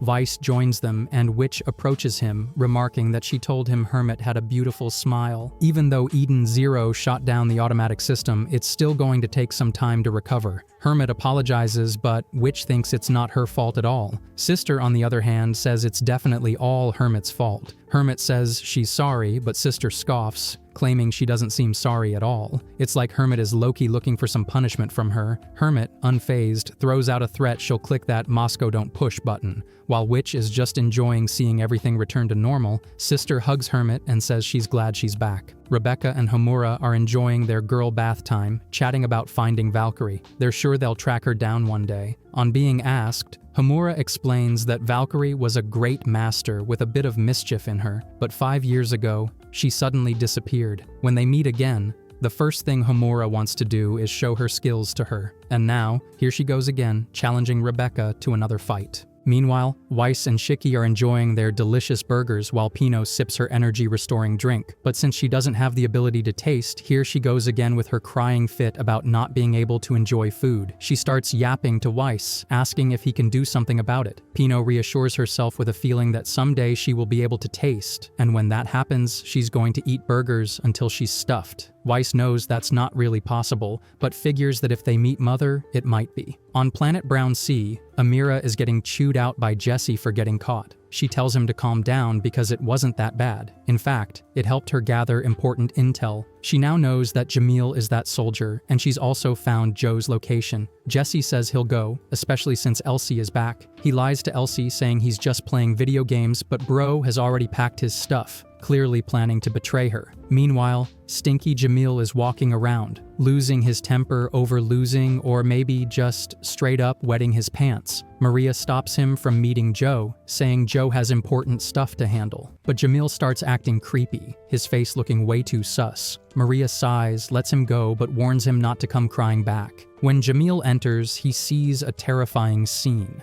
Joe can't even remember who Spider is, but says he'll deal with this debtor first. And by deal, he means straight up torturing the guy. He will not kill him after all, since, logically speaking, who is going to pay if the man dies? It is simply common sense. Joe and his minions talk about how they have lost a lot of money from the Gilst. Then Joe asks Jamil why he is even here when they are talking about money, yet he is here crying and running to Joe after getting spanked. To these Eden Zero small fries, Joe is angry that Jamil ruined his reputation by losing to them, and now he is of no use to them. So Joe delivers a cocky, fast shot to his head. However, Joe now thinks that these small fries might be the source of good money. Finally, back to Eden Zero, they all talk that they were able to get all 3 of the shining stars, so now only the last one is left. With that, they will head to the mother. The reason Homura was at the Blue Garden is to find Valkyrie, because she told her that she got some complaints for Sister at the guild. Sister agrees, saying that she used to receive kind treatment from the guild master, and he was the one who sent her to the guild. But now, the fact that it is him who got kidnapped with the 3 thugs raises the question of whether he might actually be a bad guy here. Shiki is more than ready to beat the pulp out of them, but they remind him that their first priority is finding Valkyrie. Hermit suggests that they should talk with the fortune teller, as she might be able to tell them something. This fortune teller is located on the planet Time, where time is said to be still. Meanwhile, the guild master receives a phone call from Joe, asking for intel on the Eden Zero. On the Eden Zero, Weiss is shouting that Homura will have to wear that bunny outfit, and while they are at it, he even asks Rebecca to join in. She firmly refuses, saying she will pass. They all start to scheme about what they are going to make Homura wear, while she impatiently tells them to just choose one thing already. After finally deciding on the style, 2 hands are there to make her wear it. It turns out to be traditional Japanese bunny clothes. They then start to say that they will also get changed too. After goofing around, they come up with their own outfits as well. Sister is annoyed that she and Witch are the only ones left wearing old clothes, so they get changed too. Upon seeing Witch's bare face, Weiss and Shiki are practically drooling over her. Even Moscow gets changed. Hermit then tells them that they are about to reach the planet of time. They arrive at the town, but the town does not seem to be still at all. They head to the tower and see that it has a tag saying to come inside barefoot. They comply, as they have no other choice. Upon entering, they see water and begin walking in it. Xiaomei greets them, stating that she is not merely a fortune teller but more like a time oracle. Homura shouts at her, demanding to know where her master is,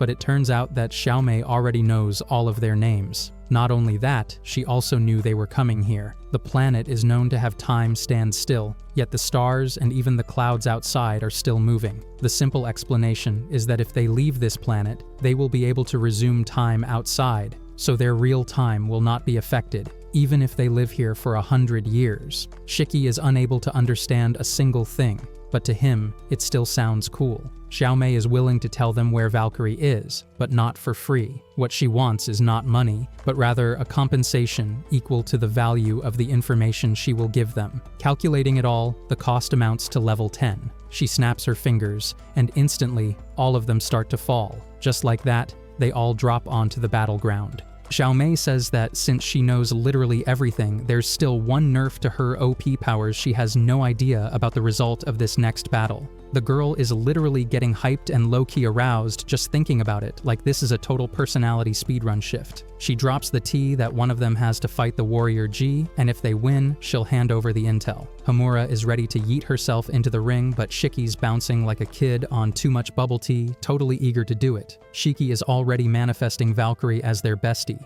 Xiaomei knew from the start that Shiki was going to end up in this match. The gates swing open, and out struts the circus joker Well, actually the almighty steel-skinned warrior. The fight kicks off, and Shiki's first punch is so juiced, it basically turns this metal baddie into a shooting star. Even Xiaomei, who's dead certain he'd win, wasn't expecting a single punch KO. She's thinking, as expected of Mother, but then breaks it to them that he's just secured round 1. Pino then asks for the rulebook download, and Xiaomei spills that there are 3 opponents left, each round serving up a more delicious challenge than the last. The catch? Everyone's gonna have to get in the ring. Next up, it's Rebecca with Happy as her tag-along. Their opponent is the SBA Cosmic Fleaweight Champion. Bro's so skinny, it's giving hasn't touched a snack since the Bronze Age. Rebecca instantly recognizes him after all. The guy's a B-cuber too. The fight pops off, and he starts firing at Rebecca like it's Nerf war season. Shiki and Weiss are fuming that this twig is even packing heat, and like, where in the galaxy did those guns come from? Rebecca blocks, but when she tries to clap back with her own shots, the guy whips out a Matrix-style barrier and smirks that all this will be uploaded online.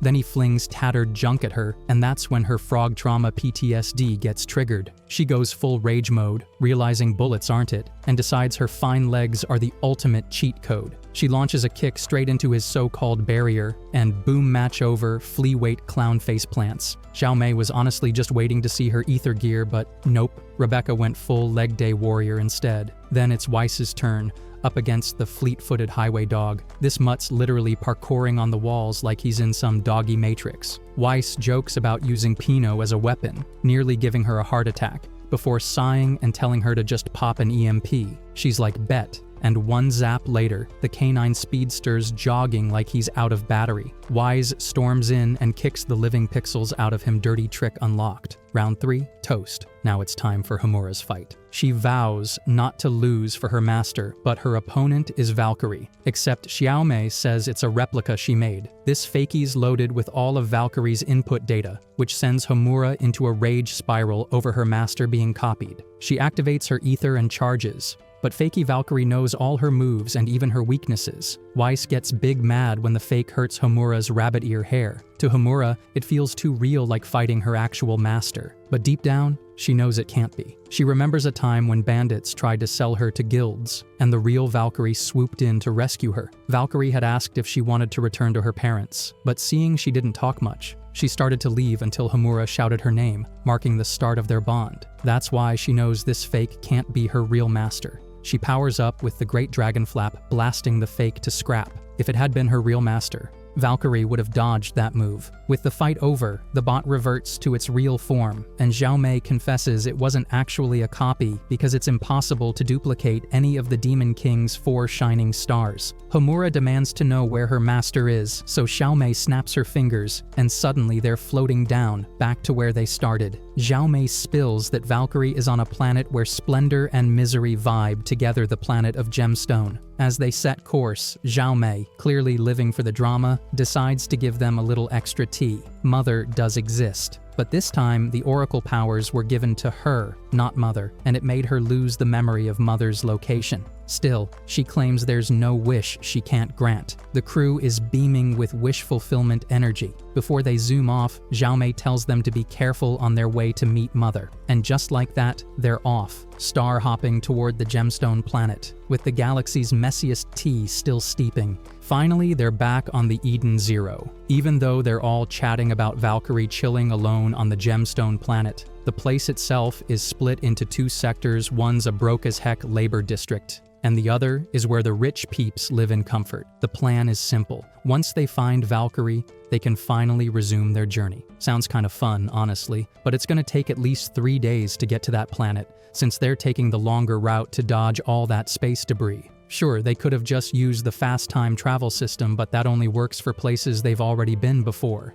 And besides, the outer space zone they need to cross was removed from the fast travel list. The Demon King must have had his reasons for that. Shiki is convinced it's just so they can enjoy the trip more. His optimism knows zero bounds. Out in the void, they notice something weird. Instead of being stored inside some Walmart-level cargo ship, a bunch of space fish are just floating around freely. That screams Ioi Cosmos vibes. It's probably where they came from. But there's something else off here too. An old, stiff-looking man is driving something. No one can even tell what the heck it is. They open the communication channel, and the old guy is instantly asking for help. Once inside the Eden Zero, he starts with a thanks, saying he's the captain of a not-so-visible ship. Turns out, he actually lost his ship but his emotional attachment won't let him ditch this random wheel he's carrying around. Before he knew it, he ended up here, and now that he's thinking about it, he's also hungry, so he's eating while talking, like it's no big deal. He's low-key fascinated to hear he's in a whole new universe. Then, without missing a beat, he decides he wants to talk to the captain of the Eden Zero, but when he sees Shiki,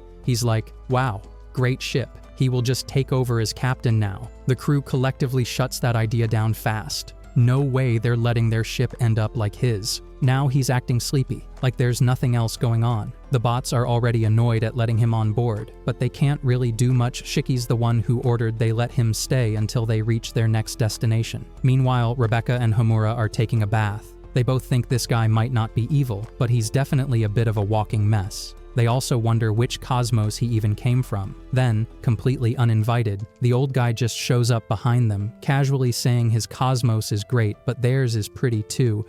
Oh, and by the way, this mixed bathing is rather bold of them. Rebecca doesn't even hesitate, she power kicks him, like, excuse you, who said this was a mixed bath area? Later, in the dressing room, the old guy, Khan looks like he's living in luxury for free. He's even teaching little Pino swear words. The only one vibing with him is, unsurprisingly, Shiki. Everyone else is completely done with his antics, while Shiki's just like, relax, he's not that bad. That chill vibe shatters when alarms go off. Someone's accessed the control system for the first time ever. Witch is already losing her patience. They all rush to the control room and catch him red-handed. He claims they told him it would take 3 days to get to the gemstone planet, but he can do it in 1, and in fact, they're already there. He's hyping himself up, acting like it's all skill, but he admits it's actually impossible no matter how fast they go.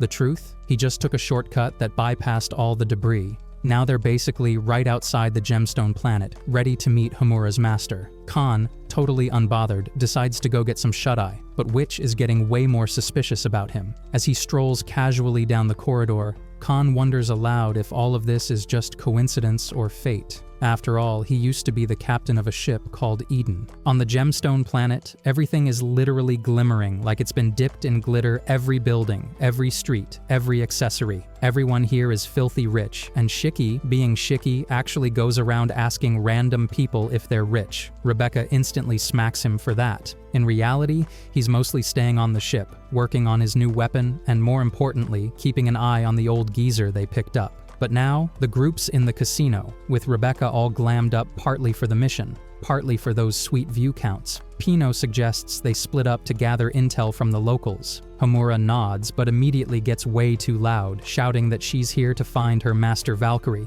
a woman with thin green hair. Rebecca jumps in fast, shutting her down. This kind of open call-out is a terrible idea if Valkyrie hasn't returned in years, something's clearly gone down, and screaming her name in public will only draw trouble. The plan is to individually ask around, and then because chaos loves them, trouble literally walks in. A bunch of robbers storm the place, led by some pan-faced dude who orders everyone to get down and hand over their valuables. He notices Shiki still standing and scoffs, wondering if the kid's deaf. Shiki, on the other hand, looks thrilled finally. Some bad guys to beat up. He dives straight into an ultra-pro level fight, and just as things heat up, Homura jumps in too. One by one, these wannabe criminals drop like flies. In the middle of all this, Homura also takes the opportunity to ask if they know her master. That's when the mood shifts, light bursts across the casino, and the one radiating it is none other than Madame Kurenai. She declares she's not tolerating this nonsense on her planet, and announces that the robbers will die in crimson. Just like that, they vanish into thin air. The crowd erupts in celebration, thinking they're safe. But honestly, they've lost it if they think any of this is normal. Kurenai is then seen talking with a man named Joe. He slyly comments that she's got a seriously heavy weapon to be pulling stunts like that. She smiles, calling it divine protection, and says her duty is to protect the citizens. Joe doesn't really care about her noble talk, he just wants her to use that freaky thing to help him track down the Eden Zero. Meanwhile, a mechanical bird flies off toward the poorer side of the planet, where a man watches it and sighs. It seems like he's just realized Homura is back. After looking at a nearby forge, he asks Valkyrie what their next move should be. Before anything can happen, flying robot drones descend, announcing that the bad people are already dead and that they serve the so-called god of this planet. Now, they're here to handle the sub-criminals, aka Shiki and Homura, because apparently violence is 100% prohibited here. The robots don't just talk, they act. A harsh, chasing light locks onto the two of them, following no matter where they run. Then comes the deafening clank of metal, and just like the earlier robbers, Shiki and Homura vanish into thin air too. The fleeting soldiers make it clear they're not dead, just sent to the labor district for sub-criminals. The rules are cracked. If they mine 100,000 units of ore metal, they can leave. With that announcement, they yeet off into the sky. This time, it's Rebecca's mission to save the two stuck in that ore nightmare. When they're tossed into the mining region, both get fitted with neckties that flash the number 100,000. The counter ticks down only when they gather metal. Sounds simple until they realize the ore is actually inside chunky rock bug hybrids. Shiki, the moment he sees insects, mentally teleports to his trauma zone and dips. Homura is left solo, trying to slash them down. The grind is brutal. The more she kills, the less the number is supposed to drop on her necktie, but nothing's budging. A three-man squad rolls up, third-party style, and joins the bug massacre. Finally, they wipe out the infestation, and the number dips. Now they're out in the open, where Old Daddy, their grizzled, no-nonsense guide, is big confused why these newbies showed up without any context. Shiki is still not over his bug PTSD, so the man starts laying out the lore. Those bugs, earlier, just stone-type weaklings. Their actual purpose here is to mine metals from those stone creatures. Once they break down the ore, the extracted metal gets teleported directly to Kurenai, the numbers on their neckties. That's the amount they still owe her. And Kurenai, aka Hot Mommy Overlord, is the highest authority on this planet. No one's getting out until their counter hits 0. Rough it is, yes. Shiki thinks it's a scam. The workers tell him they're all stuck in the same glitchy system. And by the way, there are way scarier creatures out there, some even kaiju-sized. Shiki would honestly rather fight a kaiju than deal with small bugs. Somewhere nearby, trouble's brewing. A guy is beating another worker for not mining enough metal. Turns out this whole zone is no rules allowed, and that flexor, Garrett, works directly for Kurenai. Shiki and Homura decide to roll up and stop him, but Old Daddy and his crew try to block them because challenging Kurenai's squad means everyone gets punished. Garrett clocks them as fresh meat. Makes sense, he whips out his literal whip, paralyzing Homura and Shiki. Then this sleazy NPC leans in, full-on lust mode, eyeing Homura like she's a meal. He starts whipping her even harder, clearly deep into his weird kink. Shiki tries to help, but Garrett tells him to stand down, no interest in dudes. If Shiki fights, everyone will pay for it. The creep ties Homura up, dragging her in to have fun. She coolly signals to Shiki not to stress, claiming she'll extract intel from this slime ball. Too bad she forgets to keep her thoughts inside her head, blurting it out like an open mic fail. Shiki strains to move, but the paralysis holds. The bystanders want to help her, but they can't risk mass punishment. Meanwhile, in Kurenai's palace, an alien-faced guy is introducing her to a model from Planet Genos, Cedric. He's on a blind date audition to be her man. Dude even strips down to flex his lean body, handsome, charming, fully self-confident. Kurenai's verdict? Fail. His fatal mistake was touching her without permission. This evil queen doesn't play, she burns his face, the thing he loves most. Another helpless candidate bites the dust. This was her final tryout for a lover, meaning she'll stay single for now. On the way out, she asks the alien-faced attendant if he knows Eden Zero. He doesn't, but wonders why she's asking. She says Joe is looking for it, and that ship's ether gear would take at least 10 years worth of metal mined from this planet to make just one. That's why she was going to help him and claim 30%. But she changes her mind, deciding she's taking the full 100%. This lady's greed has no cooldown, and to outsmart Joe, we cut to a cave where something very large is moving, the shadows making it look like a monster from a horror DLC. Back on the Eden Zero, Witch notes that the entire planet is putting out some cracked energy signature that blocks all communications. Bad news, they can't contact anyone on the ground. Good news, the radar won't be able to detect their ship either. Hermit is chilling with full confidence mode unlocked. Meanwhile, Rebecca is still trying to ping Eden Zero for intel on Shiki and Homura, but all she's getting is silence and static milk. Then footsteps. Someone's coming her way. The moment she hears the voice, she's like, oh no, not this annoying NPC. Yep, Labila. Rebecca's yelling that she's got no time for this clout-chasing menace, but Labila's pretending it's all vibes, asking why someone as broke as Rebecca is even here. After hearing the full sob story, Labila claims she knows a way into that locked district. Of course, there's a price tag. Happy gets a bad feeling it's got bad deal written all over it. Labila's favor is simple.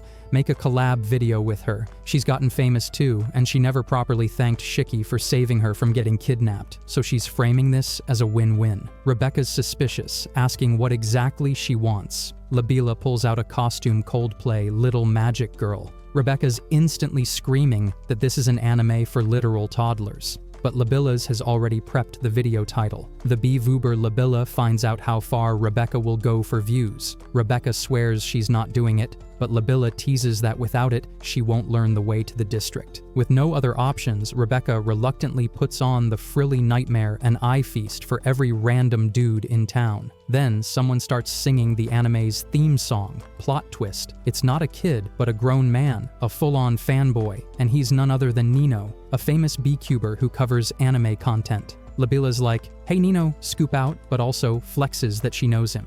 She hands Rebecca the script, roasting her for never getting good views because every video needs structure. This is all news to Rebecca, who's a B-Cuber herself, but has clearly been winging it. There's zero time for this shoot, but she's doing it because she's desperate to save her friends. To close the video, Rebecca has to hit the stage and deliver the final signature line. She does the pose super cringe, little wink. But then, trap triggered, Labila presses a hidden button and a giant blob of green goop splashes down on Rebecca. The whole crowd bursts into laughter except Nino. Labila is loving every second, calling it part of the prank to make Rebecca look pathetic. Happy is heated because it wasn't in the script.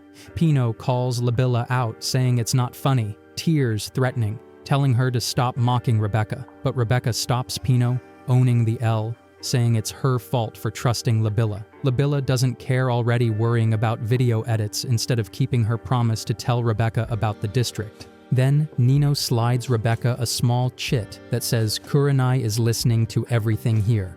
He offers to personally guide her to the place if she follows him. Back in the labor district, Garrett still has Homura hanged up like a creep. She can't use her ether unless her hands are free, so she's completely locked down. And it's obvious he's about to get way too comfortable. Just when things look grim, boom, the door bursts open, and in struts our mid-aesthetic hero.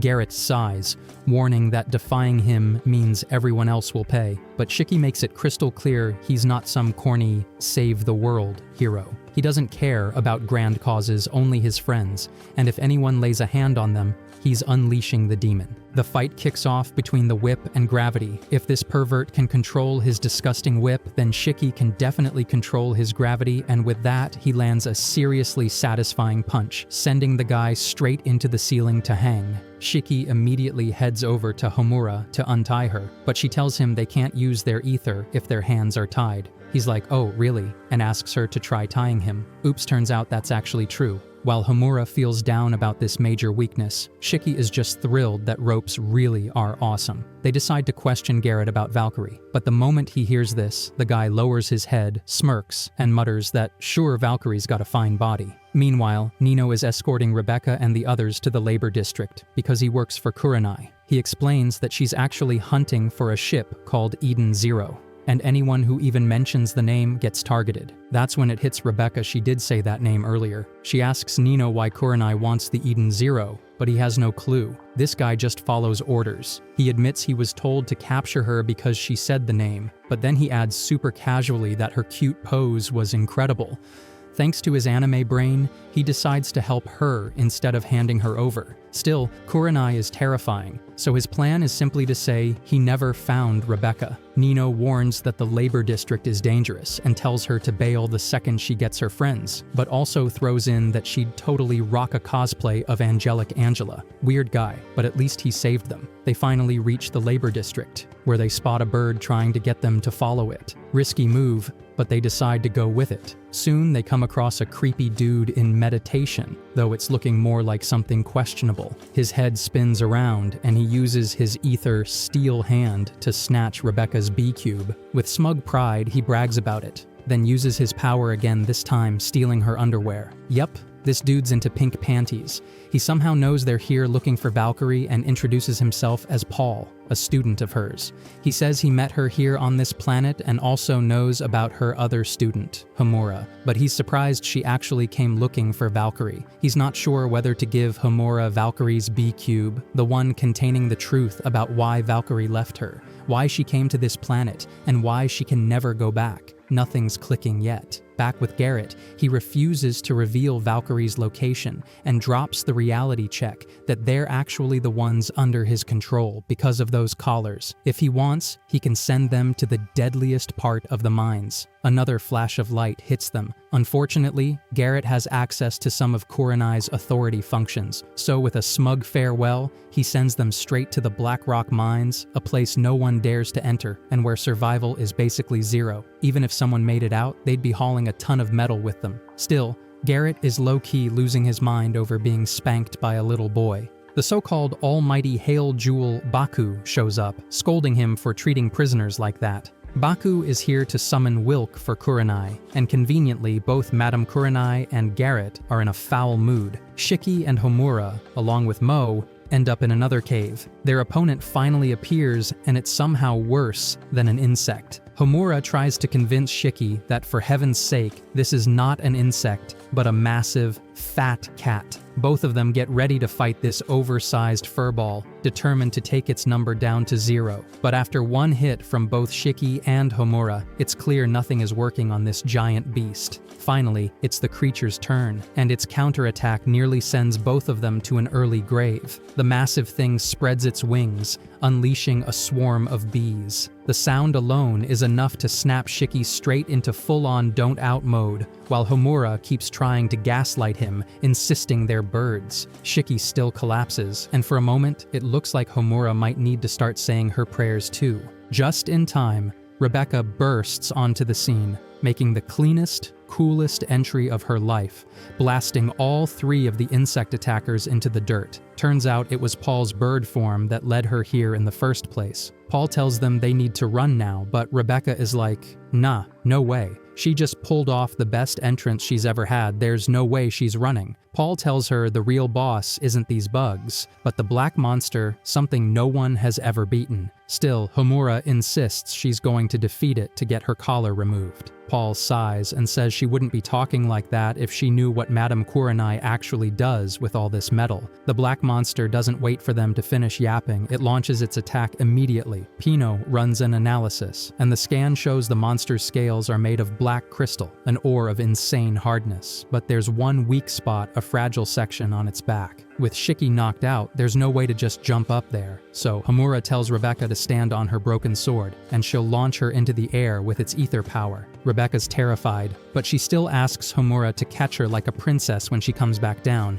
She jumps, and Homura hurls her skyward, but she still can't quite reach the weak spot. At the last second, Shiki comes to and gives her a boost with his gravity power, sending her higher. Rebecca fires a blast right into the weak point. Shiki then flies in with his Magamech attack gravity center, smashing into the monster's head. Homura follows with her ultimate strike, the snakebite, and just like that, the creature dissolves into nothing. Both Shiki's and Homura's collar numbers drop to 0, only to reset back to 100,000 instantly. Paul delivers the brutal truth: filthy Kurenai never planned to set them free. The prisoners here aren't meant to be released. They're basically living tools to keep Kurenai's pockets full. But then Paul uses his ether steel hand to rip the collars right off them, smirking as he says he can take anything he wants. The reason he was here in the first place was because he was waiting for Homura, knowing she'd come one day. That's why he's ready to hand over the truth about Valkyrie. Meanwhile, over on Kurenai's side, she's busy having fun with her naked attendant when her minions arrive. Without missing a beat, she tells them she's already made plans to completely destroy the labor district. In the past, Homura is getting absolutely roasted by Valkyrie for being such a crybaby, even though she's desperate to learn the sword. The The whole obsession starts because Homura wants to be strong like Valkyrie. Though admitting that out loud is a massive embarrassment for her, still, she can't help it. She loves this woman's chaotic energy to bits. Their training continues like this: sweat, discipline, and occasional sass flying through the air. Later, the two of them are chilling after practice, munching away like it's the coziest day ever, when Valkyrie casually asks if that doll is close to her. Homura explains that it's actually a doll her mom gave her, and she keeps it close to make sure that one day her mom will be able to find her. Valkyrie, a bit confused, says she thought Homura's mom died in the war, but Homura insists otherwise her mother left the planet before the war even started to earn money. Somewhere nearby, some random ladies are gossiping about Valkyrie acting like a mother to this human child. Homura immediately turns and hits them with a shutdown glare, declaring that Valkyrie is not her mother, but her master, someone who is not only absurdly kind, but also unbelievably strong. This, of course, leaves Valkyrie red-faced with embarrassment. 5 years later, some crazy dudes approach Homura again, being absolute creeps and teasing her about whether that robot is her mom, asking if her melons are as soft as marshmallows, and throwing in some extra gross suggestions about handing that baddie over to them. They argue that since Valkyrie's just a robot, she might as well let them have some fun with her. Homura, her patience fraying, warns them that if they keep talking like this,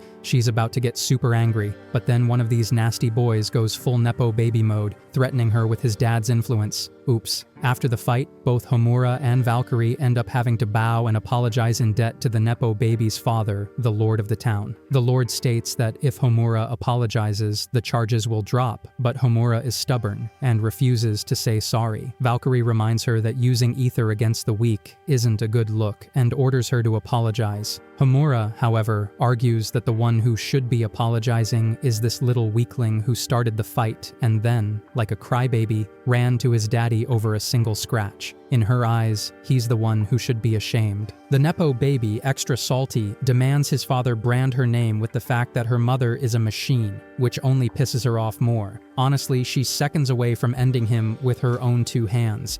Even the town lord is done with his son's drama. Later, the town lord speaks privately with Valkyrie, telling her that if she can't control Homura, she should stop acting like her mother. He points out bluntly that machines don't grow hearts, trying to make it clear that Homura isn't her child. Valkyrie says nothing, and as they walk back, Homura is crying quietly beside her. Maybe it's the fact that she still clutches that doll from her mom, or maybe it's something else, but Valkyrie makes up her mind to find Homura's mother. Eventually, Valkyrie tracks down Xiaomei, who admits she had left a note for Homura. But plot twist, it got eaten by the neighborhood dog, so Homura never received it. Then, Xiaomei drops the absolute bombshell. Homura's real mother is none other than Kurenai. That's a massive plot twist moment. When Valkyrie finally finds Kurenai, her condition is rough, to put it mildly. Valkyrie tells her she's going to take her back to Homura, but Kurenai shakes her head, pointing to the collar on her neck that marks her as a slave. Valkyrie, undeterred, says they have Paul and can go home together,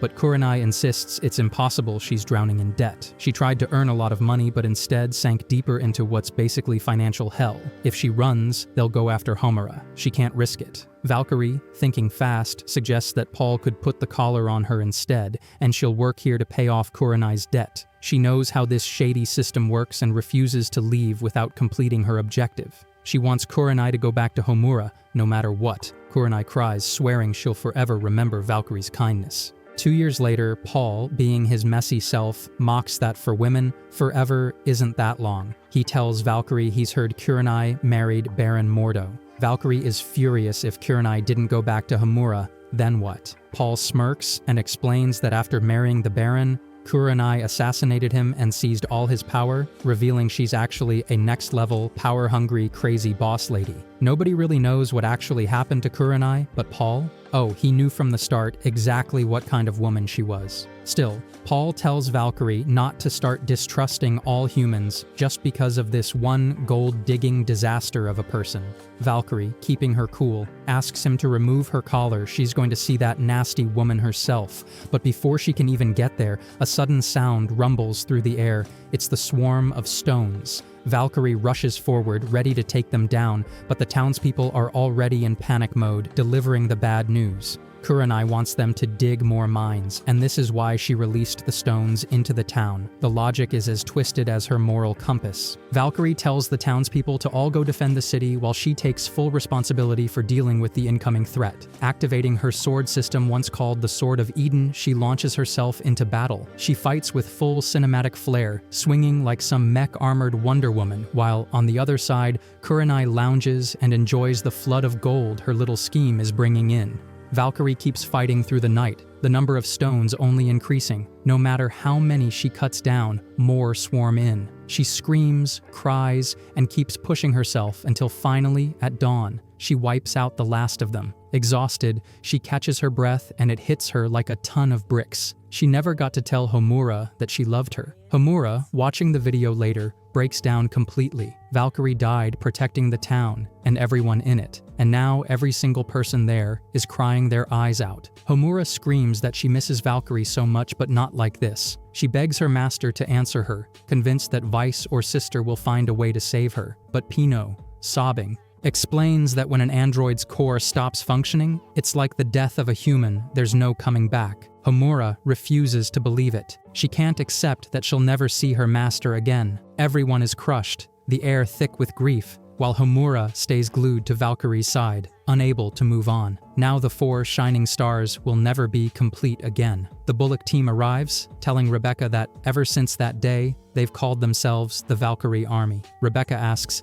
if they respected her that much, why they left her like that. The answer they give is pathetic. They claim it's more like a banner for them to keep going, and they didn't want to touch her until Homura could come see her.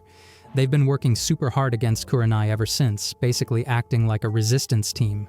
Now that Homura is here, they say the final piece is in place. Rebecca, however, thinks maybe they should leave her be for now. Back with Homura, she's still sitting beside Valkyrie when Shiki comes over, praising her master not just for being strong, but for being kind-hearted. Homura, still drowning in grief, doesn't believe she'll ever recover from this. Shiki tells her that when his grandpa died, he was just as broken, but with Michael and the townspeople by his side, he was able to heal. He's sure she will too, because she has friends. Then he leaves, but the way he leaves makes it clear he's up to something. Meanwhile, at Kurenai's place, an alien officer is locking in an attack on the labor district, initiating a radiation sequence. Nino freaks out, yelling if she's actually lost her mind, there are thousands of people down there. Kurenai just scoffs, saying those freeloaders are useless anyway. She spits venom about how they worship Valkyrie, the so-called junk of metal, like she's some saint, dripping jealousy in every word. Nino reminds her that this junk of metal literally saved her life, but Kurenai waves it off, claiming she was the one who allowed Valkyrie to help her, that it was all part of her master plan. She ditched her own daughter for gold and control, and she's not even shy about it. This ugly rant is still going when Shiki bursts into her place like a wrecking ball, declaring that he's taking this filthy woman to Homura because it was Valkyrie's last wish, and Homura will be the one to decide what happens to her sorry self. Kurenai just smirks, saying she has no interest in her daughter or any of this family drama. Shiki's temper snaps, he slams the ground, making it clear that he's going to drag her there after beating the living crap out of her. But Kurenai? She's ready to throw hands and show him stars. She orders the alien to continue the fire sequence plan, and to hurry. At the same time, she brings out her flying soldiers, commanding them to eliminate him. In the red-crimson light, Shiki unseals his magamech and activates Gravity Fist, slamming his hand into the ground. Instantly, everyone nearby is pulled toward the center by a crushing gravitational force, and with one devastating strike, he wipes out all those Friar soldiers. Shiki launches himself forward to strike her directly this time,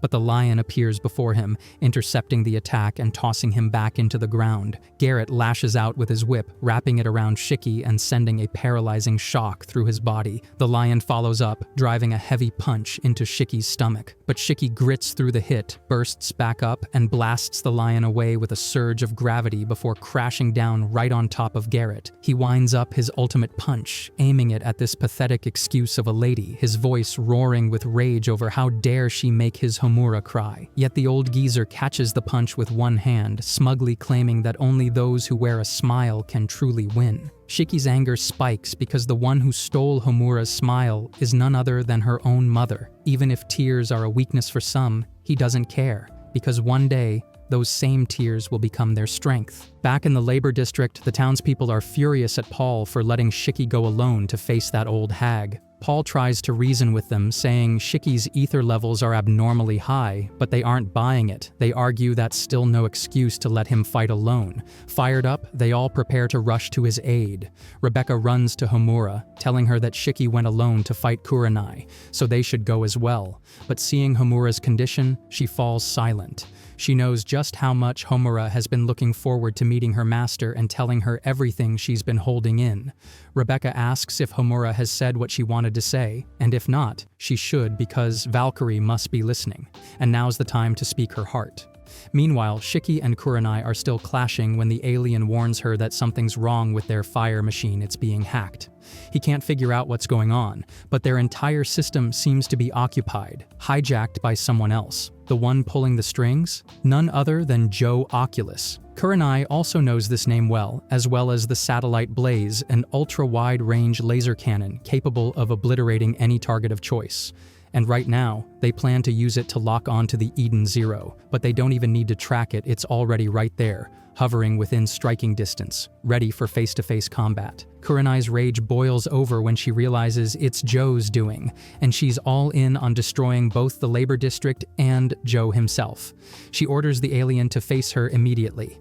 The dragon isn't fully complete yet, but she insists on deploying it anyway. Without hesitation, she commands her minions to slaughter both the upper and lower district residents. Shiki shouts at her, demanding to know what the hell she's doing. She only smiles, obviously. She's about to massacre everyone here. Shiki yells that her daughter is still there, but Kurenai's smirk only grows, saying that makes it even tastier. Kurenai's dragon knights emerge once more, massive and menacing. She boards without a flicker of hesitation, declaring that Mommy's going to crush Shiki before Joe ever gets the chance. The night dragon throws a colossal punch, sending Shiki flying like discarded bubblegum. The entire city descends into chaos. This is the power of the mightiest night gear on the planet. Shiki rebounds and counters with a full-force punch to the night gear. But it's pointless. There's no way a human fist can damage the latest night gear models. Meanwhile, in the labor district, the Friar soldiers are wreaking havoc, tearing everything apart. But the town people are also set on destroying this area. The entire crowd is fired up and ready to go face to face with the enemy. Rebecca swears to herself that this time she's going to save both Homura and Valkyrie, no matter what. The townspeople open fire, trying their best to take the flyers down with their gun bullets, but Rebecca swoops in and wipes them out in one smooth sweep with her ether blasters. Turns out, these flyers have ridiculously low resistance to ether, and with precise aim and a clean aesthetic finish, she sends these little pests crashing down.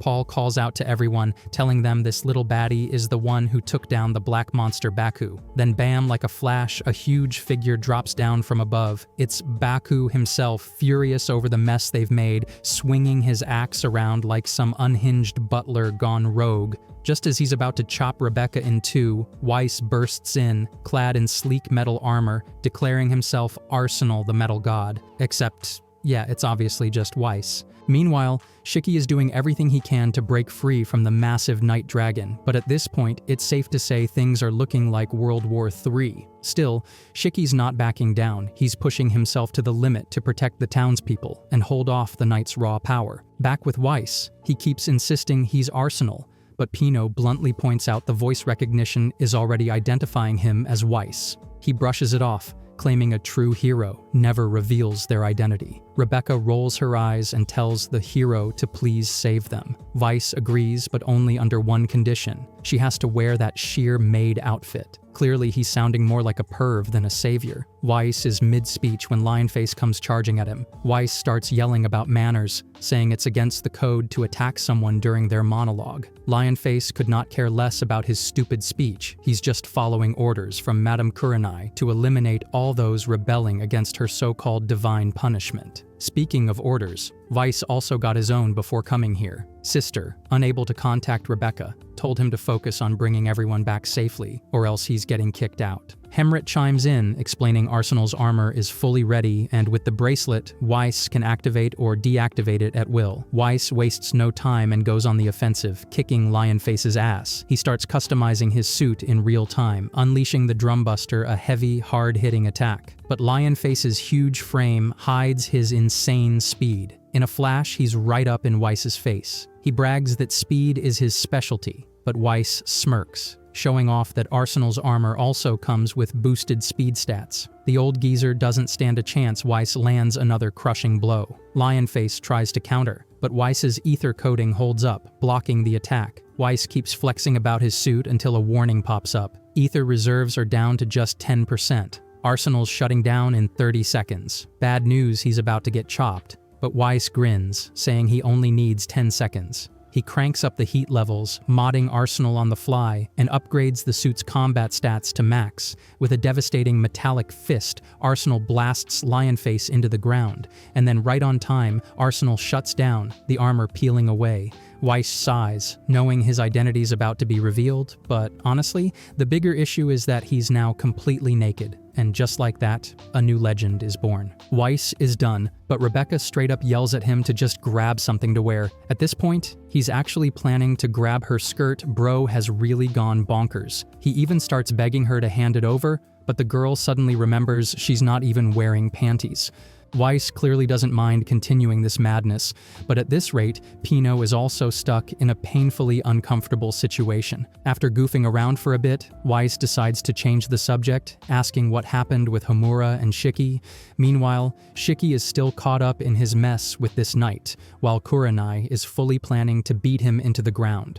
No matter what Shiki tries, he can't make his opponent lighter because this knight's body has an ether coating. In that case, Shiki decides to flip the strategy. He's going to make the ground heavier instead. The ground shatters beneath their feet, revealing another massive city below the labor district. Shiki realizes that if he can't change the knight's gravity, then he's going to make himself heavier. He pushes down with full force, making the poor knight collapse onto its back. Even so, the main chassis is still undamaged. Shiki is glad that, at the very least, he's now a little closer to Homura. Kurenai can't believe he's aiming for some kind of emotional reunion, but Shiki doesn't care about her disbelief he's carrying on Valkyrie's will, and that's all that matters to him. The knight keeps hammering him with attacks, accusing him of living in fantasy, thinking a robot could have something like a heart or a will. Shiki fires back that adults like them are the ones making the world worse. And just like that oops while he's talking, he actually manages to damage the ether-coated body. He sacrifices his own hand to destroy her, fully aware that this old geezer is not making the world a better place, at least not if the labor district is any proof. Meanwhile, Weiss finally learns the truth: Valkyrie is dead. He's hit with the worry of what they're supposed to do about finding Mother now, and worse, what they're going to tell the others. Hermit was looking forward to meeting her, and the one who was waiting the most was Homura. Still, they need to focus on the present. Happy is wrecked, and Rebecca heads back toward the mid-guns. Weiss can't get the doors open, but then Nino shows up from behind, saying he's locked all the doors and taken control of every weapon. Rebecca demands to know what the hell he's doing here, but Nino says he's only here to lock down the armory meant for frightening stones. He's doing it because he's with that bloody geezer, and he believes everyone here is a criminal who doesn't deserve mercy. He offers her a deal stop and he'll let her go, but she knows if she does, the people out there will be wiped out. Nino finally reveals his real face and activates his ether gear Fist of Heaven. She really doesn't want to fight him, but if she doesn't, she won't be able to save the universe. She knows Nino is a good guy deep down, but Weiss still can't get the damn doors open. Nino's ether arms materialize, and with a single punch, he could end it all one hit and her game's over. He swings, but she dodges, and believe it or not, he's still holding back. The two of them are now in a real fight, but the guns aren't working on him. He goes for another punch, and she gets this weird, familiar feeling, like she's fighting a B-cuber who relies on fists, the kind that guns don't work against. She drops down, narrowly avoiding a hit, and remembers she's been in this exact situation before in that battle with the skinny B-cuber. Now it clicks. The guy who fought Weiss was super fast, just like Baku, and that lion-faced fighter Shiki fought was similar to the metal knight he's fighting right now. Shiki rips off his shirt like he's starring in some overdramatic drama scene, declaring with full determination that he's going to drag this old hunk of metal to Homura. She can't believe he seriously plans to destroy Kurenai's toy with his bare fists, truly a shining example of glorious idiocy. But the real question now is why Homura fought against that Valkyrie replica in the first place. It might be because they would never meet again, and Xiaomei knew it all along. That's why she let them meet one last time. Xiaomei had already foreshadowed the battles they were all going to face, which meant the fight could give them some kind of hint for what was coming. Rebecca's feet ether suddenly activates and it feels like time itself is rewinding. All the ether energy is rushing to her legs, and the clock rewinds this time. Nino doesn't even make contact with her. She leaps back on her own. She doesn't know what this power is, but she's going to trust it. It's not just about vibes. She literally has no other choice. She dashes forward and lands a clean, powerful kick to his face, Hulk style. She even names her move Bell Holy Kick, just like the kick from Nino's favorite anime. It's almost like this is Rebecca's reward for getting herself soaked in that hot water every day, finally cashing in the payoff. At last, Weiss's door unlocks. He's ready to ask her what just happened, but the girl is already flexing her insane speed. She's faster than his mid-arsenal and her power even boosts her leaps. She decides to name it Leaper. Xiaomei states that Rebecca has indeed gotten her powers back, though her full strength still hasn't been unlocked. And this is the power that someday will save the entire universe. Meanwhile, Homura is still sitting beside Valkyrie, while the Totem Peros are trying their best to fry her alive.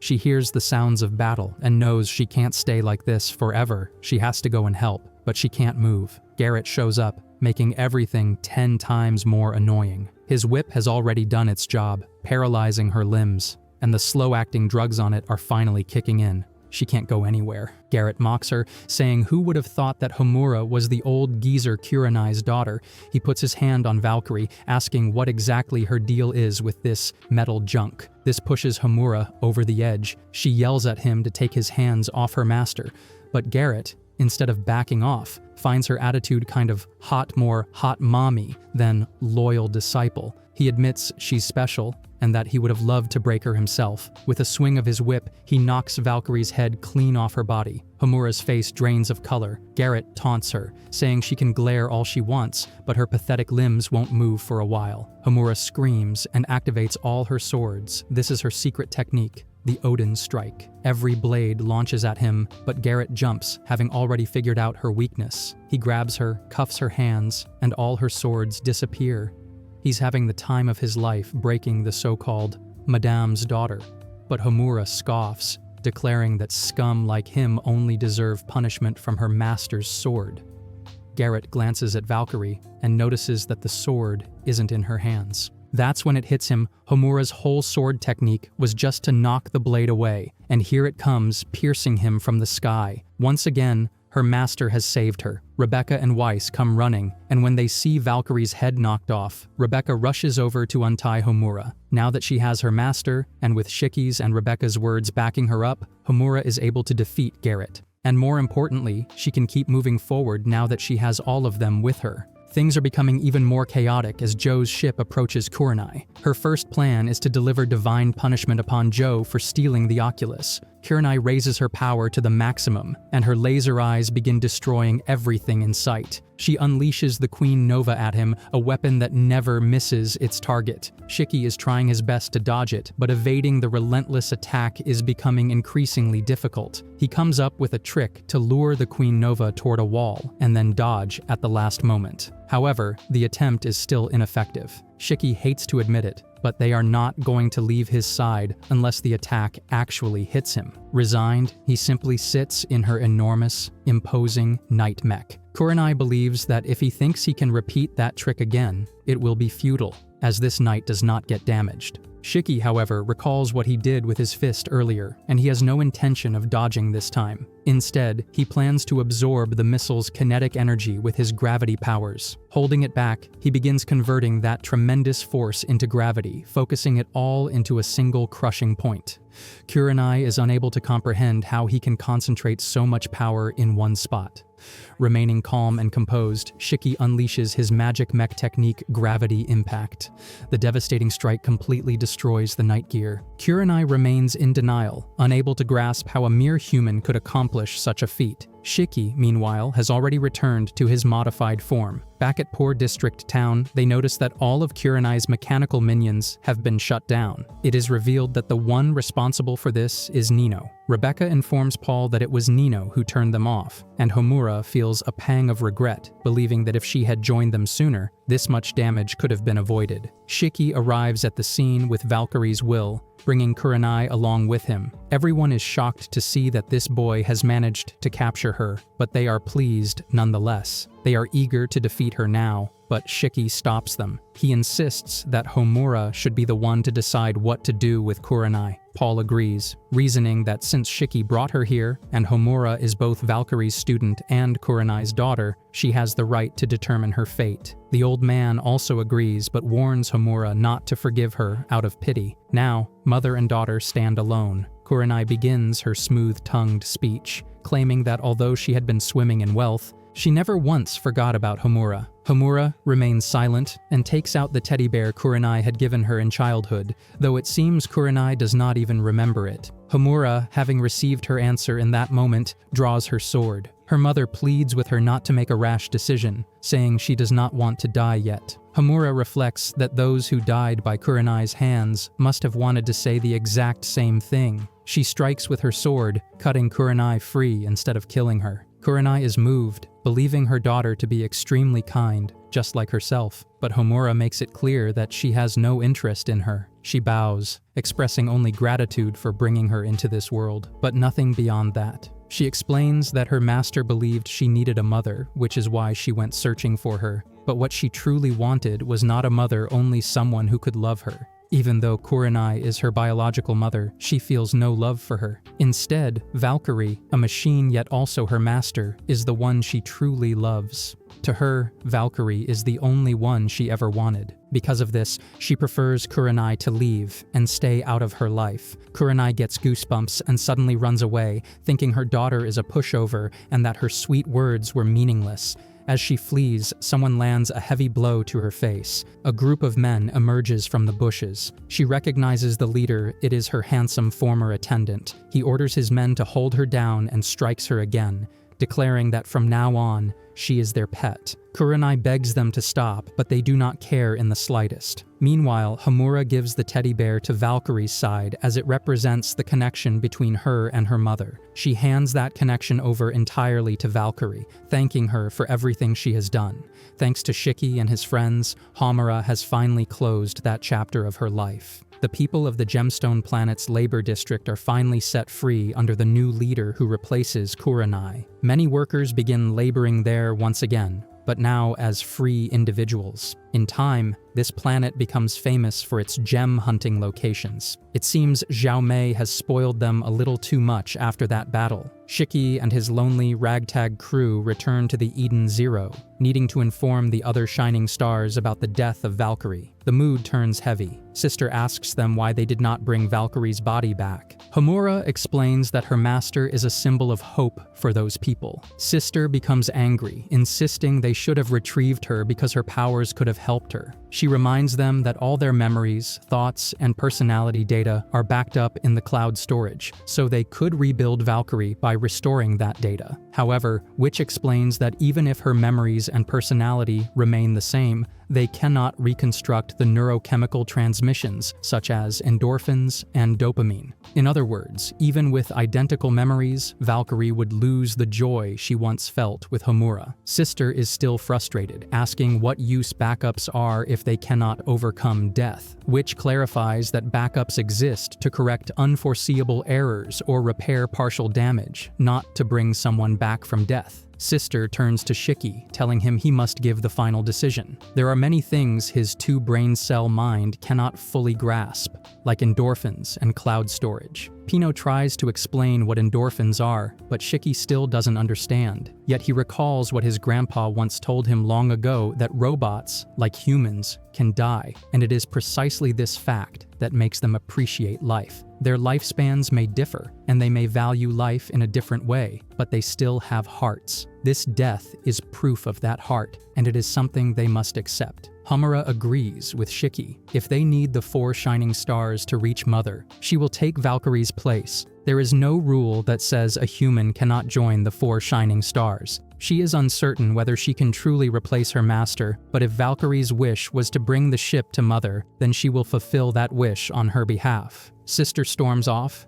saying that is not their mission and everyone is free to make their own choice. Witch follows her to calm her down. Shiki and the others begin calling Homura Valkyrie, but she feels the name is too heavy a burden. They start thinking of new names for her. Pino suggests the plain and silly Valkyrie Jr. Shiki and Homura try combining their names, while Happy considers naming her after a fish. In the end, Hermit is the only one who says that Homura should simply remain Homura. Meanwhile, Shiki and Weiss start looking for new outfits for Homura, with the captain secretly peeking at them. Joe, elsewhere, cannot believe that the Eden Zero they had caught was merely a hologram. Still, it appears Eden Zero has noticed their presence, but Joe already has a good idea of where they are heading. Witch walks over to Sister, who is standing on the deck Valkyrie used to frequent. Every time Valkyrie was injured, Sister was the one who healed her. She never imagined losing a comrade would hurt this much. Sister is shocked to see Witch remaining calm until she notices tears in her eyes.